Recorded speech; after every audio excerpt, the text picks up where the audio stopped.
അതിർവരമ്പുകളില്ല, ജാതിയുടെ അതിർവരമ്പുകളില്ല, വർഗത്തിന്റെ, വർണ്ണത്തിന്റെ, ഭാഷയുടെ, വേഷത്തിന്റെ, ദേശത്തിന്റെ അതിർവരമ്പുകളില്ല. അല്ലാഹു വിളിക്കുകയാണ്, യാ അയ്യുഹന്നാസ്, അല്ലയോ മനുഷ്യരെ, അല്ലയോ മനുഷ്യരെ. മാനവരാശിയെ മുഴുവനും വിളിക്കുന്ന ഖുർആൻ, മാനവരാശിയെ മുഴുവനും വിളിക്കുന്ന ഖുർആൻ. എന്നിട്ട് ഖുർആൻ പറഞ്ഞതെന്താണ്? ഏ മനുഷ്യരെ, നിങ്ങൾ ആരാധിച്ചു കൊള്ളുക, ഏ മനുഷ്യരെ, നിങ്ങൾ ആരാധനാ മുറകൾ അർപ്പിച്ചു കൊള്ളുക. ആർക്ക് വേണ്ടി എന്നാ ഖുർആൻ പറഞ്ഞത്? മുസ്ലിമുകളുടെ ദൈവമായ അല്ലാഹുവിന് വേണ്ടി എന്നാണോ? നിസ്കരിക്കുന്നവരുടെ ദൈവമായ അല്ലാഹുവിന് വേണ്ടി എന്നാണോ? നോമ്പ് പിടിക്കുന്നവരുടെ ദൈവമായ അല്ലാഹുവിന് വേണ്ടി എന്നാണോ? ഇല്ല സഹോദരങ്ങളെ, അല്ലാഹുവിന്റെ ഖുർആൻ അങ്ങനെ ഒരു ഭാഗത്തും പറയുന്നില്ല. പിന്നെയോ ഖുർആൻ പറയുന്നു, ഏ മനുഷ്യരെ, നിങ്ങൾ ആരാധിച്ചു കൊള്ളുക. ആരെയെന്നറിയുമോ? റബ്ബക്കുമുല്ലദീ ഖലഖക്കും, നിങ്ങളെ സൃഷ്ടിച്ച നിങ്ങളുടെ രക്ഷിതാവുണ്ടല്ലോ, നിങ്ങളെ പരിപാലിക്കുന്ന നിങ്ങളുടെ രക്ഷിതാവുണ്ടല്ലോ. ഏ മുസ്ലിമേ, ഏ ഹൈന്ദവനായ സഹോദര, ഏ ക്രൈസ്തവനായ സഹോദര, നീ ആരാധിക്കേണ്ടതാരെയാണ്? നീ ആരാധിക്കേണ്ടതാരെയാണ്?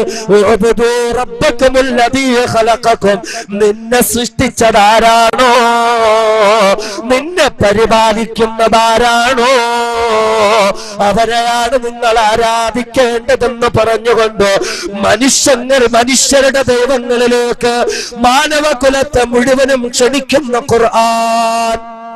മനുഷ്യരുടെ ദൈവം, മനുഷ്യരുടെ ദൈവമാരാണോ അവനെ ആരാധിക്കുക, അല്ലെ? സകല മനുഷ്യർക്കും അവരുടെ പരിപാലകൻ ആരെന്ന് പരിചയപ്പെടുത്തുന്നു ഖുർആൻ. ഹൈന്ദവ സഹോദരങ്ങളെ സംബന്ധിച്ചിടത്തോളം പരിപാലകനായി, അല്ലെ, പരിപാലകൻ, സസ്റ്റൈനർ, ഹൈന്ദവ സഹോദരങ്ങൾ പേര് പറയാനുണ്ട്. അത് മഹാവിഷ്ണുവാണ്, അല്ലെ? വിഷ്ണുവാണ് പരിപാലകൻ. ഈ പരിപാലകന് ഖുർആൻ കൊടുത്ത പേര് റബ്ബ്. അൽഹംദുലില്ലാഹി റബ്ബിൽ ആലമീൻ. ആ പരിപാലകൻ ആരാ എന്ന് മനുഷ്യരെ പഠിപ്പിക്കുന്ന ഖുർആൻ. പരിപാലകൻ ആരെന്ന് പഠിപ്പിക്കുന്ന ഖുർആൻ. ഈ പരിപാലകൻ എങ്ങനെയായിരിക്കണം? അതെ, ഹൈന്ദവ വേദഗ്രന്ഥങ്ങൾ പഠിപ്പിക്കുന്നു. നിങ്ങളുടെ പരിപാലകൻ ആരെന്നറിയുമോ? വിധത്യം, നിങ്ങളുടെ പരിപാലകൻ ഏകനാണ്. ഒരേ ഒരു പരിപാലകനെ നിങ്ങൾക്കുള്ളൂ, നൂറുകണക്കിന് പരിപാലകർ നിങ്ങൾക്കില്ല. മഴ പെയ്യിക്കാൻ ഒരു പരിപാലകൻ, വെയില് തരാൻ മറ്റൊരു പരിപാലകൻ, ഭക്ഷണം തരാൻ മറ്റൊരു പരിപാലകൻ, ശ്വാസം തരാൻ മറ്റൊരു പരിപാലകൻ, കുടുംബം തരാൻ മറ്റൊരു പരിപാലകൻ ഇല്ല. ഹൈന്ദവ വേദഗ്രന്ഥങ്ങൾ നൂറുകണക്കിന് ദൈവങ്ങളെ വെച്ച് ആരാധിക്കാൻ പഠിപ്പിക്കുന്നില്ല, മറിച്ച് വിധത്യം, നിങ്ങൾക്ക് ഒരു പരിപാലകനേ ഉള്ളൂ, ഒരു ദൈവമേ ഉള്ളൂ, അല്ലേ? ഖുർആനും അത് പഠിപ്പിക്കുന്നു. ഖുൽ ഹുവല്ലാഹു അഹദ്, പറഞ്ഞു കൊടുക്കും നബിയെ, ഏകനായ പരിപാലകൻ അത് അല്ലാഹുവാണ്, അല്ലാഹുവാണെന്ന് സർവ്വ മനുഷ്യരെയും വിളിക്കുന്നു ഖുർആൻ, അല്ലേ? ഹൈന്ദവ സഹോദരങ്ങൾ പറയാറുണ്ട് സൃഷ്ടാവ്, അല്ലെ? ആരാണ് സൃഷ്ടാവ്? ബ്രഹ്മാവ് എന്നൊരു പേര് കൊടുത്തു. ബ്രഹ്മാവ് എന്ന പേര് കൊടുത്ത് സൃഷ്ടാവിനെ അംഗീകരിക്കും, അല്ലെ? സൃഷ്ടാവ് എന്ന് പറഞ്ഞാൽ ദ ക്രിയേറ്റർ, അൽ ഖാലിഖ്. അൽ ഖാലിഖ് ഖുർആൻ പരിചയപ്പെടുത്തി, ഖാലിഖ്, അല്ലെ? എന്നാൽ ആ സൃഷ്ടാവ് എങ്ങനെയായിരിക്കണം? ഹൈന്ദവ വേദങ്ങൾ പഠിപ്പിച്ചു എങ്ങനെയായിരിക്കണം. ഹൈന്ദവ വേദഗ്രന്ഥങ്ങൾ പഠിപ്പിക്കുന്നു, നിങ്ങളുടെ സൃഷ്ടാവുണ്ടല്ലോ, നതസ്യ പ്രതിമാസ്ത്യ, അവന് പ്രതിമകളൊന്നുമില്ല, അവന് നിങ്ങൾ കോലങ്ങൾ ഉണ്ടാക്കാൻ മെനക്കെടണ്ട, അവന് രൂപങ്ങൾ ഉണ്ടാക്കാൻ നിങ്ങൾ മെനക്കെടണ്ട. അങ്ങനെ ഏകനായ പ്രതിമകളില്ലാത്ത ഒരു ദൈവം ഏതാണ്? ആ ദൈവത്തിലേക്ക് മനുഷ്യരെ ക്ഷണിക്കുന്ന ഖുർആൻ. അതിന്റെ വിശദാംശങ്ങളിലേക്ക് ഞാൻ കടക്കുന്നില്ല. നാം ഇവിടെ പറഞ്ഞു വന്നത് അല്ലാഹുവിന്റെ വിശുദ്ധ ഖുർആൻ മാനവരാശിക്ക് മുഴുവനും വഴികാട്ടിയാണ്. ആ വിശുദ്ധ ഖുർആനുമായി എനിക്കും നിങ്ങൾക്കും ബന്ധമുണ്ടോ എന്നുള്ള വിഷയമാണ്. ഖുർആനുമായി നമുക്കെന്ത് ബന്ധമാണുള്ളത്? എന്റെ പ്രിയപ്പെട്ട ചെറുപ്പക്കാരോട്, സഹോദരങ്ങളോടൊന്ന് ചോദിച്ചു കൊള്ളട്ടെ. ഒരു ദിവസം മണിക്കൂറുകളോളം സമയം കൊടുക്കും പാർട്ടി പത്രങ്ങൾക്കും പാർട്ടി പ്രസിദ്ധീകരണങ്ങൾക്കും വേണ്ടി. ഒരു ദിവസം മണിക്കൂറുകളോളം സമയം കൂട്ടുകാരോടൊപ്പം ചെലവഴിക്കാൻ നീ കൊടുക്കുന്നുണ്ട്.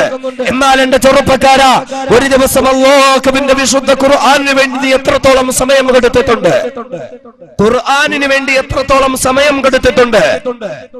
എന്റെ പ്രിയപ്പെട്ട ചെറുപ്പക്കാരെ സംബന്ധിച്ചിടത്തോളം ലോകത്തിന്റെ നാനാ ഭാഗങ്ങളിൽ മുസ്ലിം സമുദായം ആക്രമിക്കപ്പെടുന്നു എന്ന വാർത്ത കേൾക്കുമ്പോൾ തെരുവോരങ്ങളിലേക്ക് കൊടിയുമെടുത്ത് ബാനറുകളും പിടിച്ച് സിന്ദാബാദ് വിളിക്കാൻ ഈ മുസ്ലിം സമുദായത്തിലെ ചെറുപ്പക്കാർ സജ്ജരാണ്. എന്നാൽ എന്റെ സഹോദരങ്ങളെ ഒന്ന് ചോദിച്ചു കൊള്ളട്ടെ, അബൂ ഖുറൈബിലും ഗോണ്ടനോമയിലുമുള്ള മുസ്ലിമുകളായ സഹോദരങ്ങളെ ക്രൂരമായി പീഡിപ്പിക്കുന്നു എന്ന വാർത്ത കേൾക്കുമ്പോൾ മണിക്കൂറുകളോളം കിൻഡൽ കണക്കിന് ഭാരമുള്ള സിമന്റ് ബ്ലോക്കുകൾ ചുമന്നു നിൽക്കേണ്ടി വരുന്നതിന്റെ പേരിൽ കൈകളിലെയും ശരീരത്തിലെയും ഞരമ്പുകൾ തടിച്ചു വന്നിട്ട് ആ ഞരമ്പുകൾ പൊട്ടി അതിൽ നിന്ന് രക്തം പുറത്തേക്ക് ഒഴുകിയിട്ട് ആ ഭാരമുള്ള കിൻഡൽ കണക്കിന് ഭാരമുള്ള സിമന്റ് ബ്ലോക്കുകൾ ശരീരത്തിലേക്ക് വന്നു വീണ് പിടഞ്ഞു മരിക്കുന്ന നമ്മുടെ സഹോദരങ്ങളുടെ വാർത്തകൾ നമ്മൾ കേൾക്കാറുണ്ട്. ഒരു നൂൽക്കഷണം പോലും ധരിക്കാൻ അനുവദിക്കാതെ ഐസ് ക്യൂബുകൾക്ക് നടുവിൽ നിർത്തപ്പെടുമ്പോൾ ശരീരത്തിലെ രക്തം കട്ടപിടിച്ചുകൊണ്ട് ഇഞ്ചിഞ്ചായി വേദന തിന്നു മരിക്കുന്ന നമ്മുടെ സഹോദരങ്ങളുടെ കഥകൾ നമ്മൾ കേൾക്കാറുണ്ട്. അവരുടെ മുന്നിലേക്ക് അവരുടെ കുടുംബത്തിലെ സ്ത്രീകളെ കൊണ്ടുവന്ന് നിർത്തി ക്രൂരമായി വെള്ളപ്പട്ടാളക്കാർ മാറി ബലാത്സംഗം ചെയ്യുമ്പോഴും അത് കണ്ടുകൊണ്ട് കണ്ണീരെടുക്കുന്ന സഹോദരങ്ങളുടെ കഥകളെ ഞാനും നിങ്ങളും കേൾക്കാറുണ്ട്.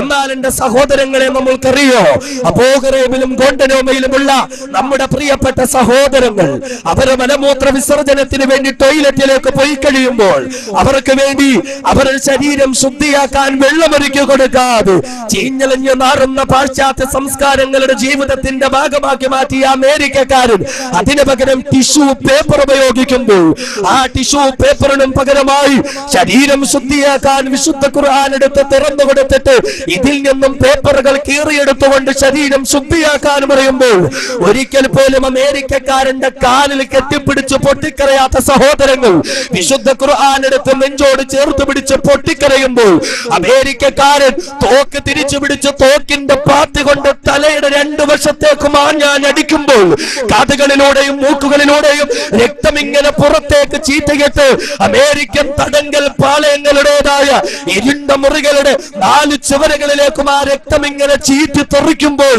ജീവിതം അവസാനിക്കുന്നത് വരെയും വിശുദ്ധ ഖുർആൻ നെഞ്ചോട് ചേർത്ത് പിടിച്ച് ഖുർആനിനോടുള്ള ബന്ധം നിലനിർത്താൻ കഷ്ടപ്പെടുന്ന സഹോദരങ്ങളുടെ വാർത്ത കേട്ടുകൊണ്ട് രോമാഞ്ചമുണ്ടാകുന്ന രക്തം തിളക്കുന്ന എന്റെ ചെറുപ്പക്കാര, ഒരു നിമിഷം നീ ഒന്ന് ചിന്തിക്ക്.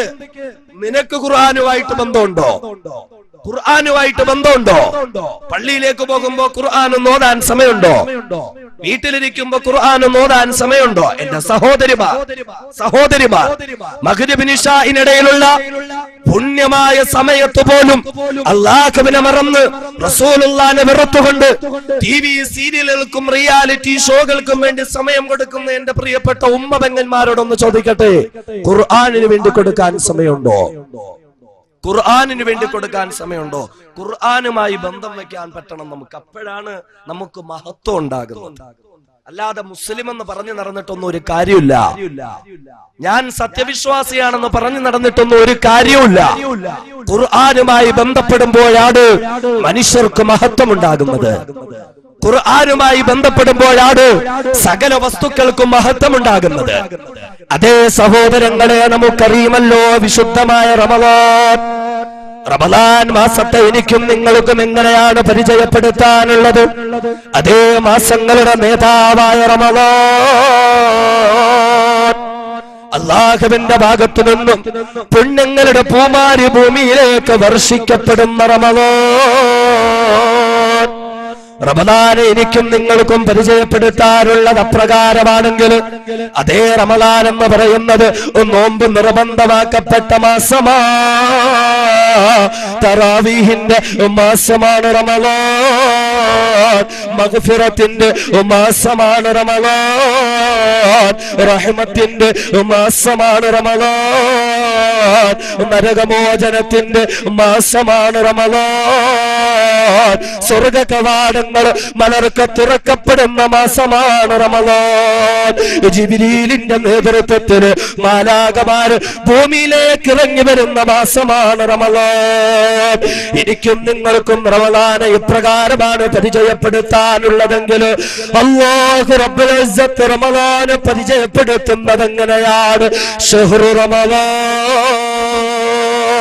റമളാൻ എന്ന മാസമുണ്ടല്ലോ, റമളാൻ എന്ന മാസമുണ്ടല്ലോ. അല്ലാഹു റമളാനെ പരിചയപ്പെടുത്തുന്നത് നോമ്പ് നിർബന്ധമാക്കപ്പെട്ട മാസം എന്ന് പറഞ്ഞല്ല.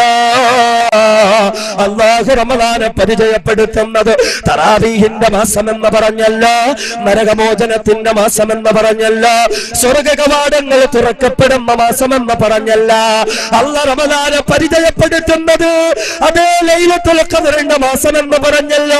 അല്ലാഹു റമളാനെ പരിചയപ്പെടുത്തുന്നത് ഓരോ സൽക്കർമ്മങ്ങൾക്കും 70 ഇരട്ടിയോളം പ്രതിഫലമുള്ള മാസം എന്ന് പറഞ്ഞല്ല. പിന്നെയോ പുണ്യങ്ങളുടെ പൂക്കാലമായ റമളാൻ. അല്ലാഹു റമളാനെ പരിചയപ്പെടുത്തുകയാണ്. ശഹ്റു റമളാൻ, റമളാൻ എന്ന മാസമുണ്ടല്ലോ. അല്ലദീ ഉൻസില ഫീഹിൽ ഖുർആൻ, ഖുർആൻ ഇറക്കപ്പെട്ട മാസമാണ് റമളാൻ. ഖുർആൻ ഇറക്കപ്പെട്ട മാസമാണ് റമളാൻ. അല്ലാഹുവിന് ഒരുപാട് ദിവസങ്ങളുണ്ട്, അല്ലാഹുവിന് ഒരുപാട് മാസങ്ങളുണ്ട്. ആ മാസങ്ങളിൽ ഏതോ ഒരു മാസത്തിലല്ല പടച്ചവൻ ഖുർആൻ ഇറക്കിയത്. പുണ്യനെയോ പുണ്യങ്ങളുടെ പേമാര് വർഷിക്കപ്പെടുന്നതായ, മനുഷ്യ മനസ്സുകൾ ശുദ്ധീകരിക്കപ്പെടുന്ന മാസമായ, മനുഷ്യ ശരീരം തെറ്റുകളിൽ നിന്ന് പശ്ചാത്തപിച്ച് മടങ്ങേണ്ടുന്ന മാസമായ റമളാൻ. ആ റമളാനിലാണ് പടച്ച തമ്പുരാൻ ഖുർആനിനെ ഇറക്കിയത്. അതേ എന്റെ സഹോദരങ്ങള്, അല്ലാഹു ഖുർആൻ ഇറക്കാൻ തെരഞ്ഞെടുത്ത മാസമായ റമളാനിൽ പടച്ച തമ്പുരാന്റെ മുന്നിൽ സ്ഥാനമുണ്ട്. അതേപോലെ ഖുർആൻ ഇറക്കാൻ തെരഞ്ഞെടുത്ത ദിവസമുണ്ടല്ലോ, ഖുർആൻ ഇറക്കാൻ തെരഞ്ഞെടുത്ത രാത്രിയുണ്ടല്ലോ. ഏത് രാത്രിയാണ്? ഏത് രാത്രിയാണ്? നമുക്കറിയുമല്ലോ. ഒരു മനുഷ്യന് കിട്ടുന്ന കോടാനുകോടി രാവുകളുണ്ട്. ഒരു മനുഷ്യന് തന്റെ ജീവിതത്തിൽ ലക്ഷക്കണക്കിന് രാത്രികൾ കിട്ടുന്നുണ്ട്. ആ രാത്രികളില് ഒരു മനുഷ്യനൊരു ജീവിതത്തിൽ അവന് കിട്ടുന്നതായ രാത്രികളില് ഏറ്റവും ശ്രേഷ്ഠമായ രാത്രി ഏതാ? ഒരു മനുഷ്യ ജീവിതത്തിൽ കിട്ടുന്ന രാത്രിയില് ഏറ്റവും ശ്രേഷ്ഠമായ രാത്രി ഏതാ? അത് ലൈലത്തുൽ ഖദ്ർ എന്ന രാത്രിയാണ്. ലൈലത്തുൽ ഖദ്ർ എന്ന രാത്രിയാണ് 1000 മാസങ്ങളെക്കാൾ ശ്രേഷ്ഠമായ രാത്രിയാണ്. ജിബ്രീലും മലക്കുകളും ഇറങ്ങി വരുന്ന രാത്രിയാണ്. അല്ലാഹു പശ്ചാത്താപം സ്വീകരിക്കുന്ന രാത്രിയാണ്. മനുഷ്യ മക്കൾ വിശ്വാസത്തിന്റെ വഴിയിലേക്ക് ചെന്നെത്തുന്ന രാത്രിയാണ് ഈ ലൈലത്തുൽ ഖദ്ർ ഉണ്ടല്ലോ. ഈ ലൈലത്തുൽ ഖദ്റിനെ രാജാതിരാജനായ അല്ലാഹു റബ്ബുൽ ഇസ്സത്ത് പരിചയപ്പെടുത്തിയത് എങ്ങനെയാ? ഇന്നാ അൻസൽനാഹു ഫീ ലൈലത്തുൽ ഖദ്ർ. ഞാൻ എന്റെ ഖുർആനിനെ, നാം നമ്മുടെ ഖുർആനിനെ ഈ ലോകത്തേക്ക് ഇറക്കിയ മാസമാണ് ലൈലത്തുൽ ഖദ്ർ. അല്ലാഹു പറയുന്നു ഖുർആൻ ഇറങ്ങിയ ദിവസമാണ്, ഖുർആൻ ഇറങ്ങിയ രാത്രിയാണ് ലൈലത്തുൽ ഖദ്ർ. എന്നിട്ട് പടച്ചവൻ ചോദിക്കുന്നു, നബിയേ വമാ അദ്റാക മാ ലൈലത്തുൽ ഖദ്ർ.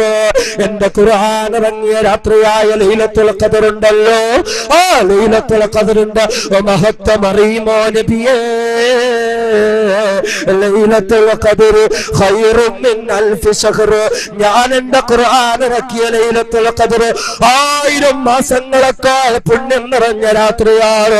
ഞാൻ എന്റെ ഖുർആൻ ഇറക്കിയ ലൈലത്തുൽ ഖദ്ർ തനസ്സലുൽ മലായികതു വറൂഹു ഫീഹാ ബിഇذن من كل أمر سلام هي حتى مطلع الفجر. ജിബ്രീലിന്റെ നേതൃത്വത്തിൽ ബാലാകമാര് ഭൂമിയിലേക്ക് ഇറങ്ങി വരുന്ന രാവുണ്ടല്ലോ, ആ രാവിലാണ് നബിയേ ഞാൻ വിശുദ്ധ ഖുർആൻ ഇറക്കിയത്. അതേ പടച്ച തമ്പുരാൻ പ്രതിപാദിക്കുകയാണ്, മാസങ്ങളുടെ നേതാവായ റമളാൻ, ആ റമളാനിൽ തന്നെ ഇറക്കപ്പെട്ട ഖുർആൻ, ദിവസങ്ങളിൽ ശ്രേഷ്ഠമായ ലൈലത്തുൽ ഖദ്ർ, ആ ലൈലത്തുൽ ഖദ്റിൽ അവതീർണമായ ഖുർആൻ. ഖുർആനുമായി ബന്ധപ്പെട്ട മാസത്തിന് സ്ഥാനമുണ്ട്, ഖുർആനുമായി ബന്ധപ്പെട്ട ദിവസത്തിന് സ്ഥാനമുണ്ട്. അതുപോലെ എന്റെ സഹോദരങ്ങള്, അല്ലാഹു റബ്ബുൽ ഇസ്സത്ത് ഖുർആനിനെ ഈ ലോകത്തേക്ക് കൊണ്ടുവരാൻ ചുമതലപ്പെടുത്തിയ മലക്കേത് മലക്കാണ്. അല്ലാഹുവിന് കോടാനുകോടി മാലാഖമാരുണ്ട്. വമാ യഅലമു ജുനൂദ റബ്ബിക ഇല്ലാഹു. അല്ലാഹുവിന്റെ കോടാനുകോടി മലക്കുകളുണ്ടല്ലോ. അല്ലാഹുവിന്റെ കോടാനുകോടി മലക്കുകളിൽ വെച്ച് മുഖറബുൽ അംലാക്ക്, ആ മലക്കുകളിൽ വെച്ച് അല്ലാഹുവിനോട് ഏറ്റവും കൂടുതൽ സാമീപ്യം ശ്രദ്ധിച്ച മഹാനായ ജിബ്രീലിലൂടെ അവതീർണമായ ഖുർആൻ നസല ബിഹിർ റൂഹുൽ അമീൻ, റൂഹേ അമീനായ ജിബ്രീലിലൂടെ അവതീർണമായ ഖുർആൻ.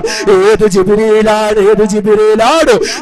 ഖുവ്വത്തുൻ ഇൻദ ദിൽ അർശി മകീൻ മുതാഇൻ സമ്മ അമീൻ. അല്ലാഹുവിന്റെ വിശാല വിസ്തൃതമായ ദർബാറിൽ വെച്ച് ഏത് ജിബ്രീലിനെ പറ്റി സത്യസന്ധനെന്ന് പാടിപ്പുകഴ്ത്തിയോ, ഏത് ജിബ്രീലിനെ പറ്റി ശക്തനെന്ന അപദാനങ്ങൾ പാടപ്പെട്ടോ, അങ്ങനെയുള്ള ജിബ്രീലിലൂടെ അവതീർണമായ ഖുർആൻ, അതേ ഖുർആൻ ഇറക്കിക്കൊണ്ടുവരാനും ഒരു സ്ഥാനമുള്ള മലക്കിനെ പടച്ച തമ്പുരാൻ ഏൽപ്പിക്കുകയാണ്. എന്ന് മാത്രമല്ല സഹോദരങ്ങള്, ഖുർആൻ ഈ ലോകത്തിന് സംഭാവന ചെയ്യാൻ അല്ലാഹു തെരഞ്ഞെടുത്ത പ്രവാചകനുണ്ടല്ലോ. ഏത് നബിയാണ്? അഷ്റഫുൽ ഖൽഖായ മുത്തലി മുഹമ്മദ് മുസ്തഫ സല്ലല്ലാഹു അലൈഹി വസല്ലമ തങ്ങളുണ്ടല്ലോ. വമാ യൻതിഖു അനിൽ ഹവാ ഇൻ ഹുവ ഇല്ലാ വഹ്യു യൂഹാ. സ്വന്തം ഇഷ്ടപ്രകാരം ഒരു വാക്കുപോലും ഒഴിയാത്ത മുത്തലി മുഹമ്മദ് മുസ്തഫ, അല്ലാഹുവിന്റെ അനുമതിയില്ലാതെ ഒരനക്കം പോലും അനങ്ങാത്ത നബി മുഹമ്മദ് മുസ്തഫ എന്ന പടച്ച തമ്പുരാൻ ഏത് പുണ്യപ്രവാചകർക്ക് സർട്ടിഫിക്കറ്റ് കൊടുത്തോ, അങ്ങനെയുള്ള നബിയിലേക്ക് അവതീർണമായ ഖുർആൻ ഇറക്കപ്പെട്ട മാസം സ്ഥാനമുള്ള മാസമാണ്. ഖുർആൻ ഇറക്കപ്പെട്ട രാത്രി സ്ഥാനമുള്ള രാത്രിയാണ്. ഖുർആൻ കൊണ്ടുവന്ന മലക്ക് സ്ഥാനമുള്ള മലക്കാണ്. ഖുർആൻ ഇറക്കപ്പെട്ട നബി സ്ഥാനമുള്ള നബിയാണ്. എന്ന് മാത്രമല്ല, ഖുർആൻ ഇറക്കപ്പെട്ട സമുദായമുണ്ടല്ലോ, ഞാനും നിങ്ങളും ഉൾപ്പെടുന്ന സമുദായമുണ്ടല്ലോ. ആ സമുദായത്തിന് അല്ലാഹു റബ്ബുൽ ഇസ്സത്ത് കൊടുത്ത സ്ഥാനം എന്താണ്? ഖുർആൻ ഇറക്കപ്പെട്ട ഞാനും നിങ്ങളും ഉൾപ്പെടുന്ന സമുദായത്തിന് അല്ലാഹു കൊടുത്ത സ്ഥാനം എന്താണ്? അതേ ഒരുപാട് സമുദായങ്ങൾ കടന്നുപോയതാണ്. 1000 വർഷത്തിലധികം ആയുസ്സുള്ള സമുദായം കടന്നുപോയതാണ്. വിശക്കുമ്പോൾ സ്വർഗത്തലകളിൽ ഭക്ഷണം വിളമ്പപ്പെട്ട സമുദായം കടന്നുപോയതാണ്. സ്വന്തം കൈകൾ കൊണ്ട് കല്ലുകളെ രൂപപ്പെടുത്തുന്ന സമുദായം കടന്നുപോയതാണ്. യാതൊരുവിധ അധ്വാനവുമില്ലാതെ മരച്ചില്ലകളോട് മണ്ണും സൽവയും എന്ന വിശിഷ്ട ഭോജനം ഇറക്കിക്കൊടുത്ത സമുദായം കടന്നുപോയതാണ്. നടന്നു നീങ്ങുന്ന വഴികളിൽ മേഘം തണലിട്ടു കൊടുക്കുന്ന സമുദായം കടന്നുപോയതാണ്. ഇങ്ങനെ ഒരു സമുദായം കടന്നുപോയതാണ്. ആ സമുദായത്തിനൊന്നും കൊടുക്കാത്ത സ്ഥാനമാണ് ഖുർആൻ. അല്ലാഹു പറയുന്നത് എന്താണ്? ഖുർആൻ ഇറക്കപ്പെട്ട സമുദായമേ, കുന്തും ഖൈറ ഉമ്മ, കുന്തും ഖൈറ ഉമ്മ ഉഖ്രിജത ലിന്നാസ്. ലോകം കണ്ടതിൽ വെച്ച്, ലോകത്തേക്ക് വന്നതിൽ വെച്ച് ഏറ്റവും നല്ല സമുദായം, സമുദായമേ ഖുർആൻ ഇറക്കപ്പെട്ട നിങ്ങളാണെന്ന് അല്ലാഹു പറയുകയാണ്. കാരണം എന്തെന്നറിയുമോ? തഅ്മുറൂന ബിൽ മഅറൂഫ് المعروف وتنهون عن المنكر وتؤمنون بالله. ഖുർആനിലൂടെ വിശ്വാസം അവലംബിച്ചുകൊണ്ട്, ഖുർആനിലൂടെ നന്മയുടെ പ്രേരക ശക്തിയായി മാറിക്കൊണ്ട്, ഖുർആനിലൂടെ തിന്മയെ നശിപ്പിക്കുന്ന മാർഗത്തിലേക്ക് നയിച്ചുകൊണ്ട് ഏതു മനുഷ്യരും ഖുർആനിലൂടെ പരിപൂർണ വിശ്വാസിയാകുന്നു. അല്ലാഹ് പറയുകയാണ്, കുന്തും ഖൈറ ഉമ്മ. അങ്ങനെ ഖുർആനിലൂടെ പരിവർത്തനത്തിന്റെ പാതയിലേക്ക് കടക്കുന്ന സമുദായമേ, നിങ്ങൾ തന്നെയാണ് ലോകത്തിലെ ഏറ്റവും നല്ല സമുദായം. ചിന്തിച്ചേ, ഖുർആനുമായി ബന്ധമുള്ള എല്ലാ കാര്യങ്ങൾക്കും അല്ലാഹു തആല ഖുർആൻ ഇറക്കാൻ തിരഞ്ഞെടുത്ത മാസം ഒരു സാധാരണ മാസമല്ല. ഖുർആൻ ഇറക്കാൻ തിരഞ്ഞെടുത്ത രാത്രി സാധാരണ രാത്രിയല്ല. ഖുർആൻ ഇറക്കാൻ തിരഞ്ഞെടുത്ത മലക്ക് ഒരു സാധാരണ മലക്കല്ല. ഖുർആൻ ഇറക്കാൻ തിരഞ്ഞെടുക്കപ്പെട്ട നബി സാധാരണ നബിയല്ല. ഖുർആനുമായി ബന്ധപ്പെട്ട എല്ലാ കാര്യത്തിനും സ്ഥാനമുണ്ട്. നമുക്കും സ്ഥാനം കിട്ടണോ? നമുക്കും ഖുർആനുമായിട്ട് ബന്ധം ഉണ്ടാകണം. ഖുർആനിലൂടെ നന്മയുടെ ചാലക ശക്തികളായി മാറട്ടെ. ഖുർആനിലൂടെ തിന്മയെ നശിപ്പിക്കുന്നവരായി മാറട്ടെ. ഖുർആനിലൂടെ പരിപൂർണ വിശ്വാസത്തിന്റെ പാതയിലേക്ക് കടക്കുന്നവരായി മാറട്ടെ. സ്ഥാനം ഉണ്ടാവും. അല്ലാഹ് പറയുന്നു, കുന്തും ഖൈറ ഉമ്മത്തിൻ ഉഖ്രിജത ലിന്നാസ്. അങ്ങനെയെങ്കിൽ ഈ ലോകം കണ്ടതിൽ വെച്ച് ഏറ്റവും നല്ല സമുദായം അത് നിങ്ങളായിരിക്കും. നമുക്കാകാൻ പറ്റിയിട്ടുണ്ടോ? നമുക്കങ്ങനെ ആകാൻ പറ്റിയിട്ടുണ്ടോ? ഖുർആനുമായിട്ടൊരു ബന്ധം വെച്ച് ജീവിതത്തിൽ മാറ്റം ഉണ്ടാവുക. അള്ളാഹുവിന്റെ ലിസ്റ്റിൽ ഒരു സത്യവിശ്വാസി എന്ന് പറഞ്ഞാൽ ആരാ? അള്ളാന്റെ ലിസ്റ്റിലെ സത്യവിശ്വാസി ആരാ? നമ്മളെ ലിസ്റ്റില് മുസ്ലിം പേരുള്ള എല്ലാവരും സത്യവിശ്വാസികളാണ്, അല്ലെ? പേര് മുസ്ലിമിന്റെതാണോ, പിന്നെ അവൻ സത്യവിശ്വാസിയായി മാറി. നമ്മളെല്ലാവരെയും സത്യവിശ്വാസികൾ എന്ന് വിളിക്കുക. എന്നാൽ അല്ലാഹു റബ്ബുൽ ഇസ്സത്തിന്റെ ലിസ്റ്റിൽ സത്യവിശ്വാസി ആരാ? നമ്മളെ സംബന്ധിച്ചിടത്തോളം ഗവൺമെന്റിന്റെ ലിസ്റ്റിൽ മുസ്ലിമാണോ? റേഷൻ കാർഡിൽ മുസ്ലിമാണോ? മഹലിന്റെ ലിസ്റ്റിൽ പേരുണ്ടോ? മുസ്ലിമാ. എല്ലാവരും മുസ്ലിമാ. പലിശ തിന്നുന്നവനും നമ്മുടെ ലിസ്റ്റിൽ മുസ്ലിമാ. കള്ളു കുടിക്കുന്നവനും നമ്മുടെ ലിസ്റ്റിൽ മുസ്ലിമാ. ഹബീബായ മുത്തലി മുഹമ്മദ് മുസ്തഫ സല്ലല്ലാഹു അലൈഹി വസല്ലമ തങ്ങളെ എതിർത്തുകൊണ്ട് ദാടിയും അടിച്ചു സുന്നത്തുമായി ബന്ധപ്പെടാതെ ജീവിക്കുന്നവരും നമ്മുടെ ലിസ്റ്റിൽ മുസ്ലിമാ. പർദയില്ലാതെ ശരീരത്തിന്റെ തടിപ്പും തുടിപ്പും വെളുപ്പും പുറത്തു കാട്ടി നാണമില്ലാതെ ശരീരവും ആട്ടിക്കൊടച്ച് നടക്കുന്ന പെണ്ണും നമ്മുടെ ലിസ്റ്റിൽ മുസ്ലിമാ. അള്ളാന്റെ ലിസ്റ്റിൽ മുസ്ലിമാകാൻ പറ്റുന്നുണ്ടോ? ദുനിയാവിൽ ആര് നമ്മുടെ മുസ്ലിം അല്ലെന്ന് പറഞ്ഞാലും കുഴപ്പമില്ല. അള്ളാഹു നമ്മളെ മുസ്ലിം അല്ല എന്ന് പറഞ്ഞാൽ കുഴപ്പമാ. അള്ളാഹുവിന്റെ മുന്നിൽ അംഗീകരിക്കപ്പെടണം. പടച്ചോൻ പറയുന്നു, യഥാർത്ഥ സത്യവിശ്വാസി ഇന്നമൽ മുഅ്മിനൂൻ അല്ലദീ ദുഖിറല്ലാഹു വജിലത് ഖുലൂബുഹും. സത്യവിശ്വാസി എന്ന് പറഞ്ഞാൽ അള്ളാഹുവിനെ പറ്റി അവരുടെ മുന്നിൽ ഇങ്ങനെ പറയപ്പെട്ടാൽ ഒരു പേടിയുണ്ടാവും, ഹൃദയത്തിൽ ഒരു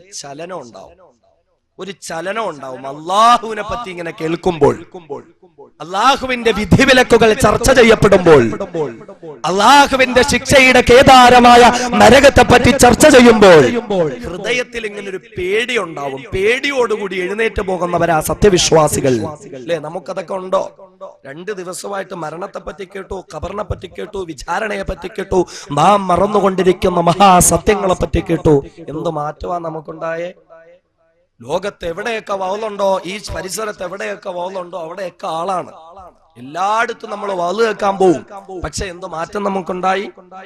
എത്രയോ കഴിവുള്ള പ്രഭാഷകന്മാരുടെ CD 100 പ്രാവശ്യം നമ്മൾ കേട്ടിട്ടുണ്ടാവും. പക്ഷെ നമുക്കെന്ത് മാറ്റം ഉണ്ടായി? മുസ്ലിം ആയിട്ടില്ല, നമ്മൾ സത്യവിശ്വാസി ആയിട്ടില്ല. നമ്മൾ ഹൃദയത്തിൽ ഒരു പേടി. ദീനിന്റെ സദസ്സിലിരിക്കുമ്പോൾ, ദീനിന്റെ സദസ്സൊക്കെ പറഞ്ഞാല് പേടി ഉണ്ടാകാനുള്ള സദസ്സാണ്, എഴുന്നേറ്റ് പോകുമ്പോ ഒരു പേടിയോടെ എണീറ്റ് പോകണം. അല്ലാതെ 3 മണിക്കൂർ ഒരു സിനിമ കണ്ടതുപോലെ കുറെ തമാശയൊക്കെ കേട്ടൊന്ന് കുലുങ്ങി ചിരിച്ച് 2 പാട്ടൊക്കെ കേട്ട് കുറെ പഞ്ച് ഡയലോഗുകളൊക്കെ കേട്ട് സന്തോഷത്തോടെ അങ്ങ് പോവുക. ഒരു സിനിമ കണ്ട പ്രതീതി അങ്ങനൊന്നും അല്ല. ദീനിന്റെ സദസ് അതിനു വേണ്ടിയിട്ടുള്ളതല്ല. എല്ലാവർക്കും ഒരു ധാരണയുണ്ട്. എന്താണ്? വഅളാകണോ? ഒരു 5-6 തമാശ ഫർളാ, അല്ലേ? പിന്നെ കുറച്ച് പാട്ടുകൾ വേണം. പിന്നെ ഇപ്പൊ പുതിയ സാധനം ഇറങ്ങിയിട്ടുണ്ട്, 5-6 പഞ്ച് ഡയലോഗ്. പഞ്ച് ഡയലോഗ് വേണം, എങ്കിലേ വഅ്ലാവുള്ളൂ. ഇനി കുറച്ചു നാളും കൂടെ കഴിയുമ്പോഴത്തേക്ക് ഇനി വഅ്ലാകണമെങ്കിൽ ഉസ്താദ്മാര് മൈക്കൊക്കെ മാറ്റി വെച്ചിട്ട് 2 സ്റ്റണ്ട് സീനും കൂടെ കാണിക്കേണ്ടി വരും, എങ്കിലേ വഅ്ലാവുള്ളൂ. ഞാനീ പറഞ്ഞത് മതപ്രഭാഷണ വേദിയിൽ പാട്ടുപാടലെ ഹറാമൊന്നുമല്ല, തമാശ പറയലും ഹറാമല്ല.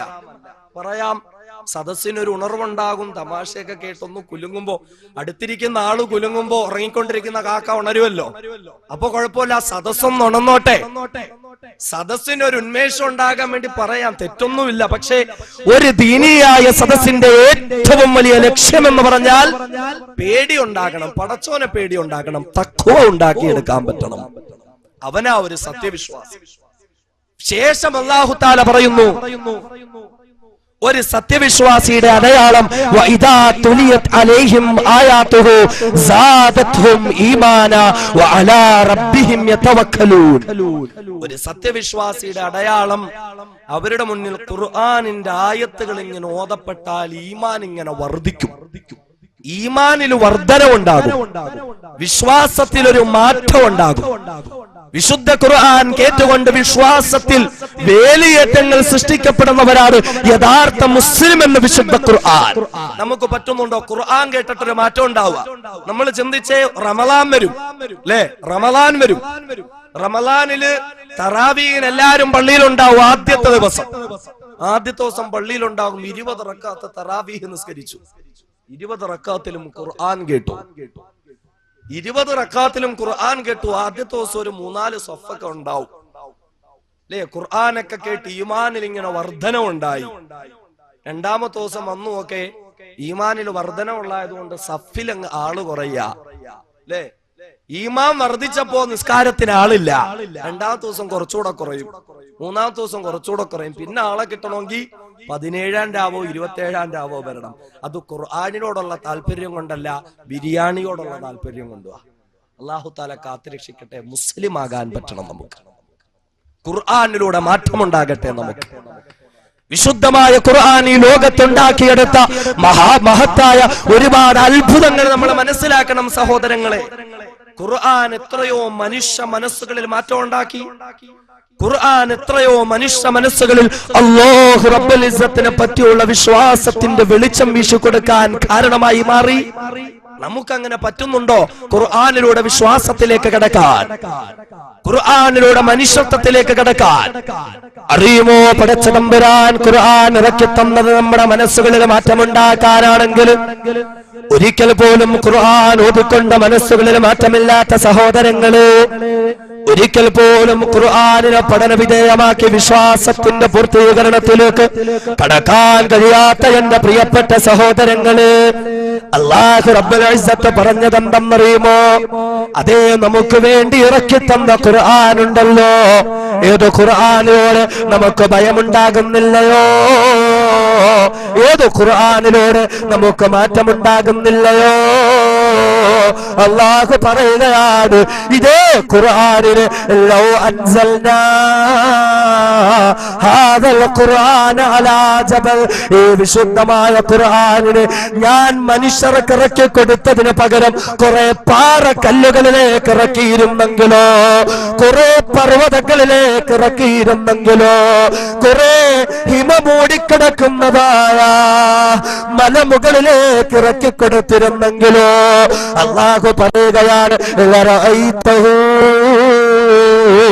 നബിയേ, താങ്കൾക്ക് കാണാൻ പറ്റുമായിരുന്നു നബിയേ, ഖാശിഅൻ മുതസദ്ദിഅൻ മിൻ ഖശിയത്തില്ലാഹ്,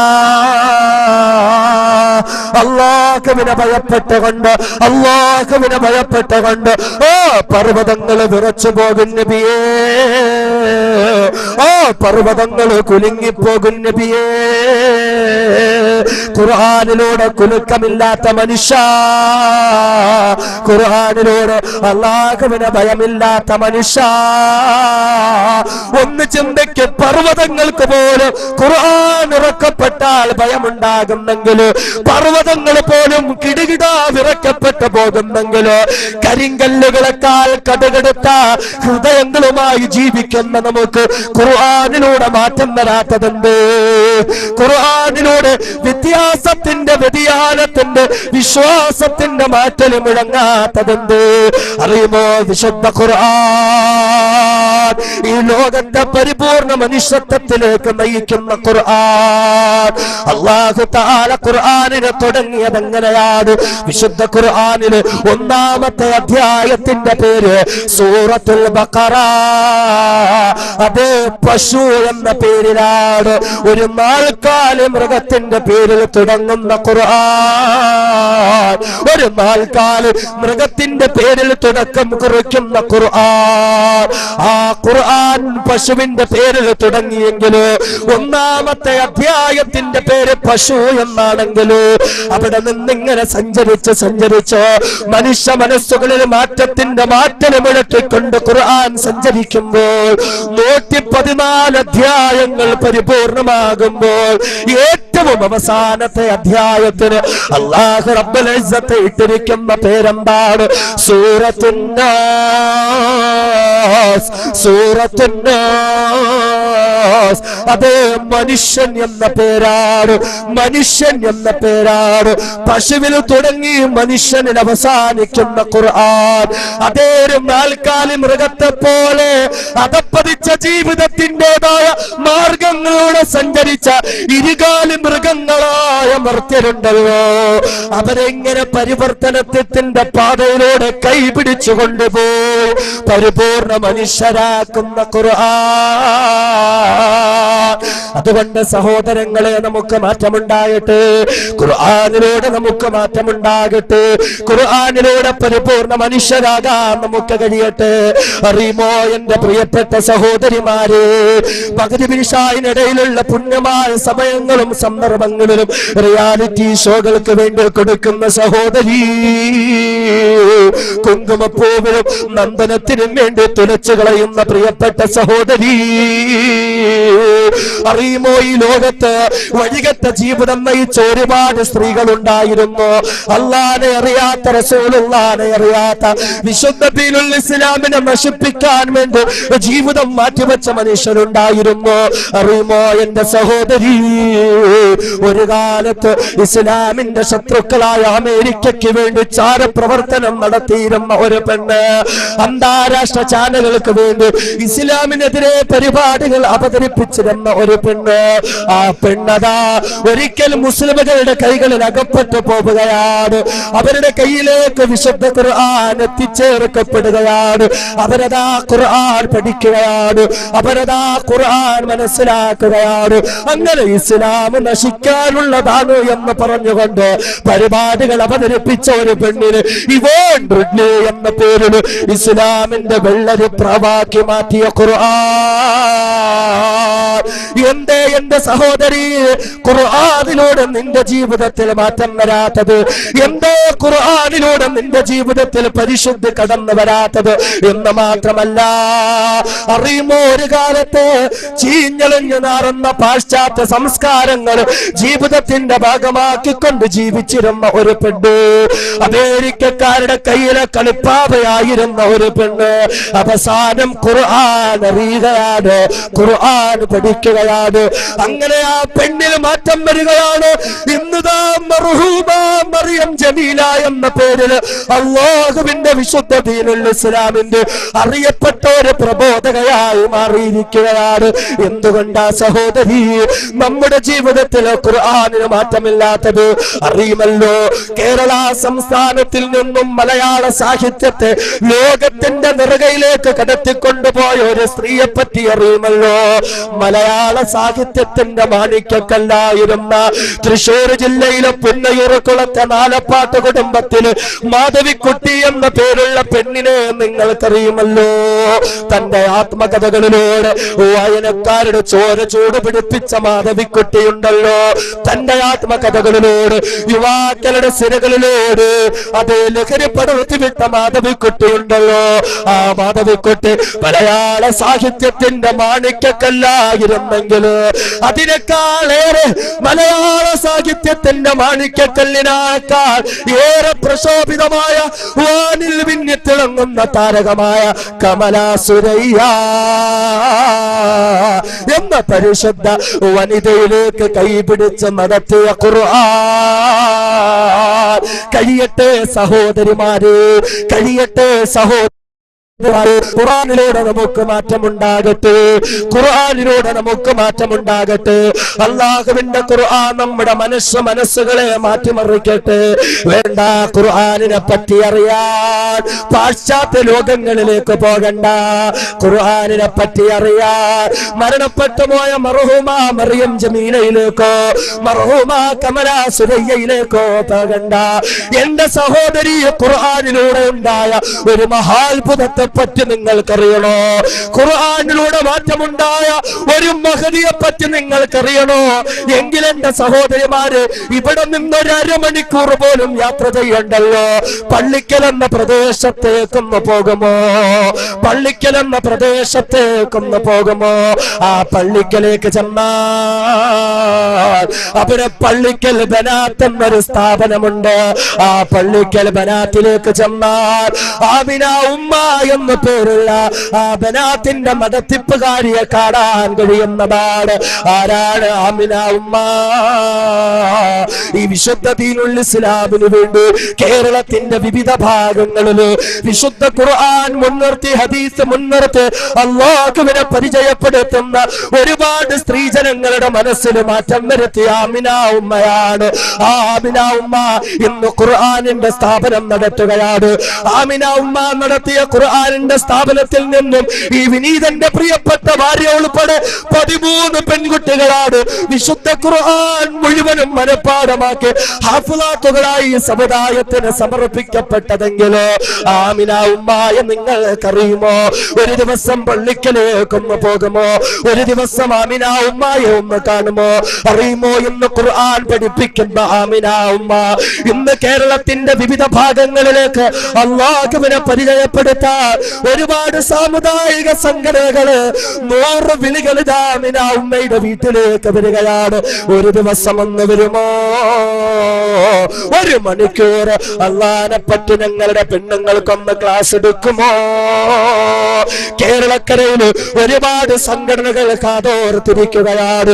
ഈ വിനീതം തന്നെ പാലക്കാട് ജില്ലയിലെ ഐഡിയൽ റിലീഫ് കമ്മിറ്റി എന്ന ഒരു സംഘടനയുടെ പരിപാടിക്ക് വേണ്ടി പോകുമ്പോൾ അവിടെയുള്ള പ്രവർത്തകർ കാല് പിടിച്ചു പറഞ്ഞു, ഉസ്താദ് ഒരു ദിവസം ആമിന ഉമ്മയെ ഞങ്ങൾക്ക് വേണ്ടി ഒന്ന് ബുക്ക് ചെയ്തു തരുമോ?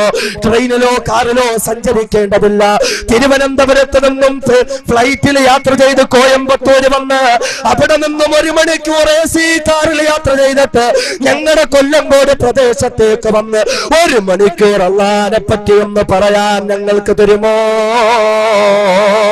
ഇപ്രകാരം കേരളത്തിന്റെ നാനാഭാഗങ്ങളിൽ നിന്നും ആമിന ഉമ്മയുടെ 1 മണിക്കൂർ ക്ലാസ്സിന് വേണ്ടി ജനങ്ങൾ ക്യൂ നിൽക്കുകയാണെങ്കിൽ എന്റെ പ്രിയപ്പെട്ട സഹോദരി, എന്റെ ശബ്ദം കേൾക്കുന്ന ഉമ്മമാര്, ആരാണ് ആമിന ഉമ്മ എന്ന് നിങ്ങൾക്കറിയുമോ? ആരാണ് ആമിന ഉമ്മ നിങ്ങൾക്കെന്നറിയുമോ? ആമിന ഉമ്മ നിങ്ങളെപ്പോലെ മുസ്ലിമായി ജനിച്ചവരല്ല. ആമിന ഉമ്മ നിങ്ങളെപ്പോലെ മുസ്ലിം കുടുംബത്തില് ബാങ്കും ഇഖാമത്തും കേട്ടുകൊണ്ട് പിറന്നു വീണവരല്ല. പിന്നെയോ ആമിന ഉമ്മ കടക്കല് പ്രദേശത്തുള്ള അറിയപ്പെട്ട സമ്പന്നമായ ഒരു ബ്രാഹ്മണ കുടുംബത്തില് ഒരു പിതാവിന്റെ പ്രിയപ്പെട്ട മകളായിരുന്നു ആമിന. അന്നവരുടെ പേര് ഗീത എന്നായിരുന്നു. ഗീത എന്ന ഒരു പെൺകുട്ടിയായിരുന്നു വന്നവര്. ഏക്കർ കണക്കിന് നെൽപ്പാടങ്ങൾ സ്വന്തമായ ഒരു വിശാലമായ കുടുംബക്ഷേത്രം പോലുമുള്ള ഒരു സമ്പന്നനായ പിതാവിന്റെ പ്രിയപ്പെട്ട പുത്രിയായിരുന്നു ഗീത. അതെ, അവരിൽ മാറ്റം വരുത്തുന്ന ഖുർആൻ. ഗീത എന്ന പെൺകുട്ടി ഖുർആൻ അറിയുകയാണ്. ഗീത എന്ന പെണ്ണതാ ഖുർആൻ പഠിക്കുകയാണ്. അങ്ങനെ ഗീത എന്ന പെൺകുട്ടിയതാ ആമിന എന്ന മഹതിയായി മാറിയിരിക്കുകയാണ്. അല്ലാഹുവിന്റെ ഖുർആൻ പഠിപ്പിക്കുകയാണ്.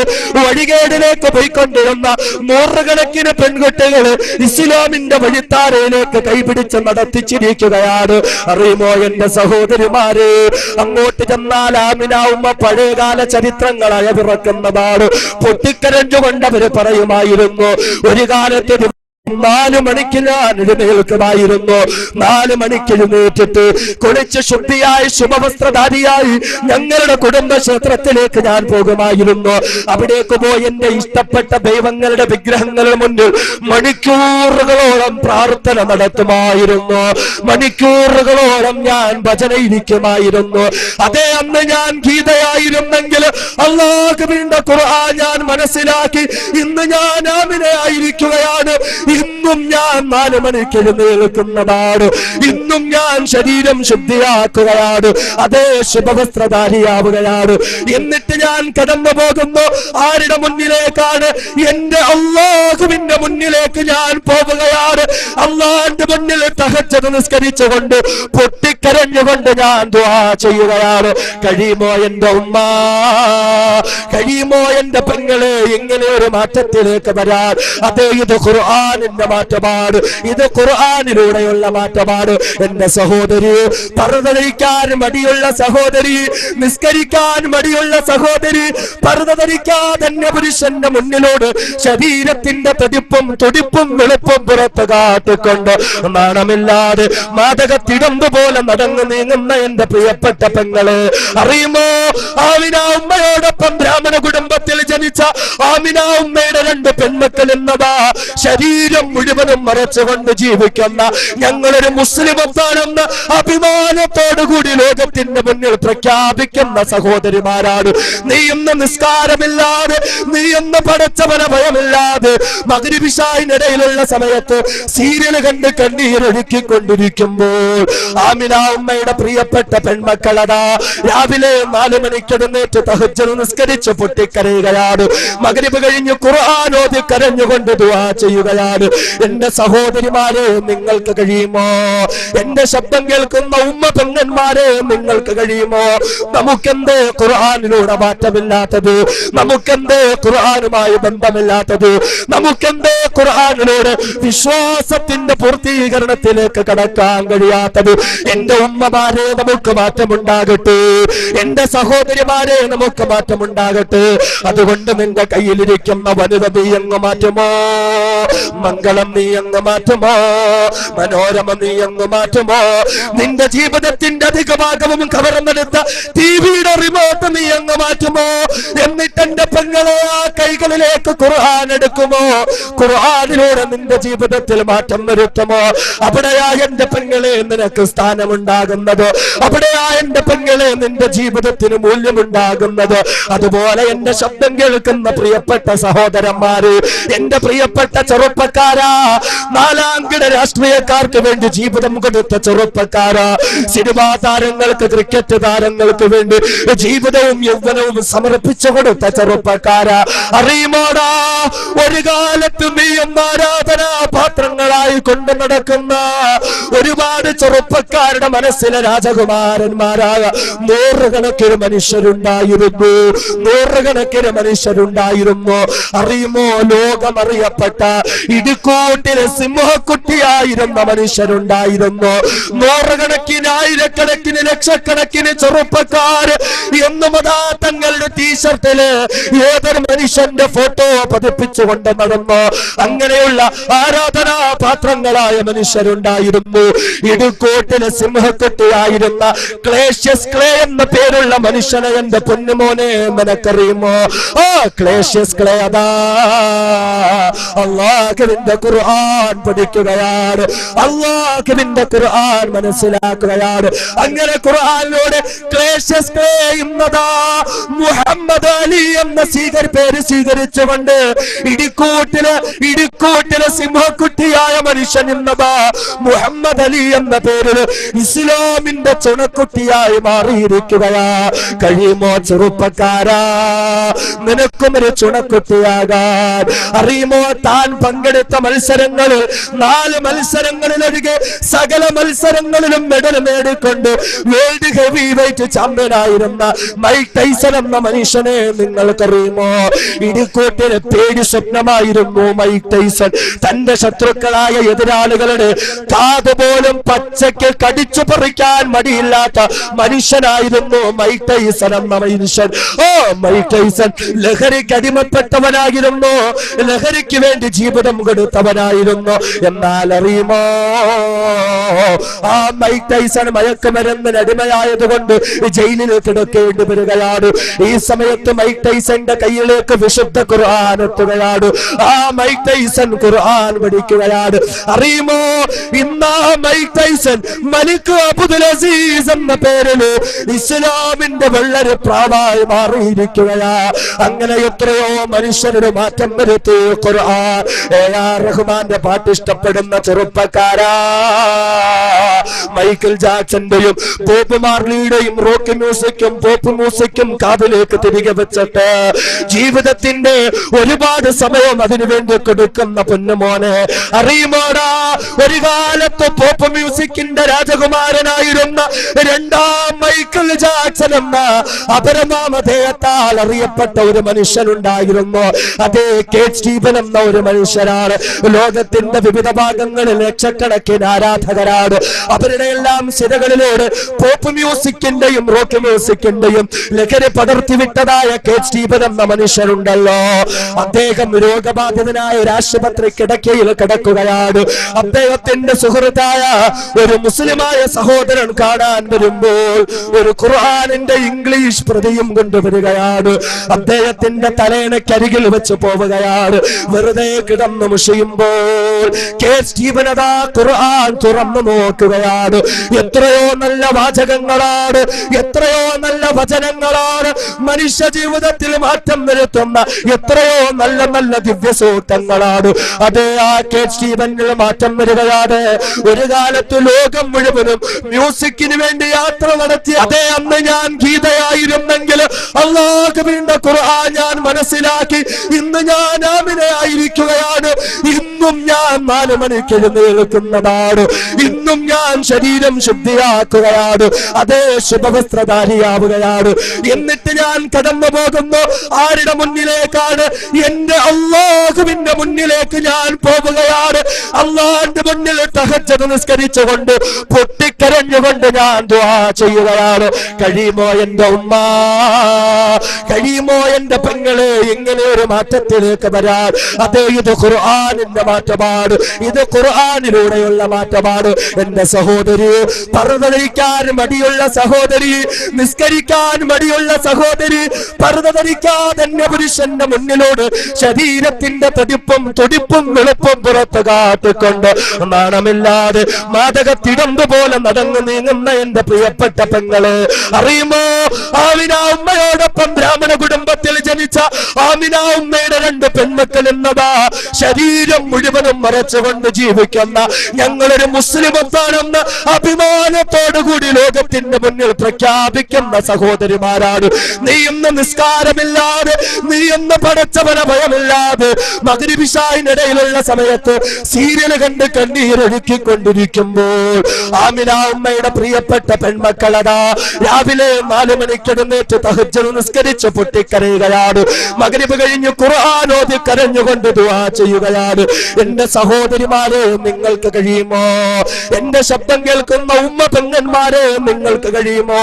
നമുക്കെന്തേ ഖുർആനിലൂടെ മാറ്റമില്ലാത്തത്? നമുക്കെന്തേ ഖുർആനുമായി ബന്ധമില്ലാത്തത്? നമുക്കെന്തേ ഖുർആനിലൂടെ വിശ്വാസത്തിന്റെ പൂർത്തീകരണത്തിലേക്ക് കടക്കാൻ കഴിയാത്തത്? എന്റെ ഉമ്മമാരെ, നമുക്ക് മാറ്റമുണ്ടാകട്ടെ. എന്റെ സഹോദരിമാരെ, നമുക്ക് മാറ്റമുണ്ടാകട്ടെ.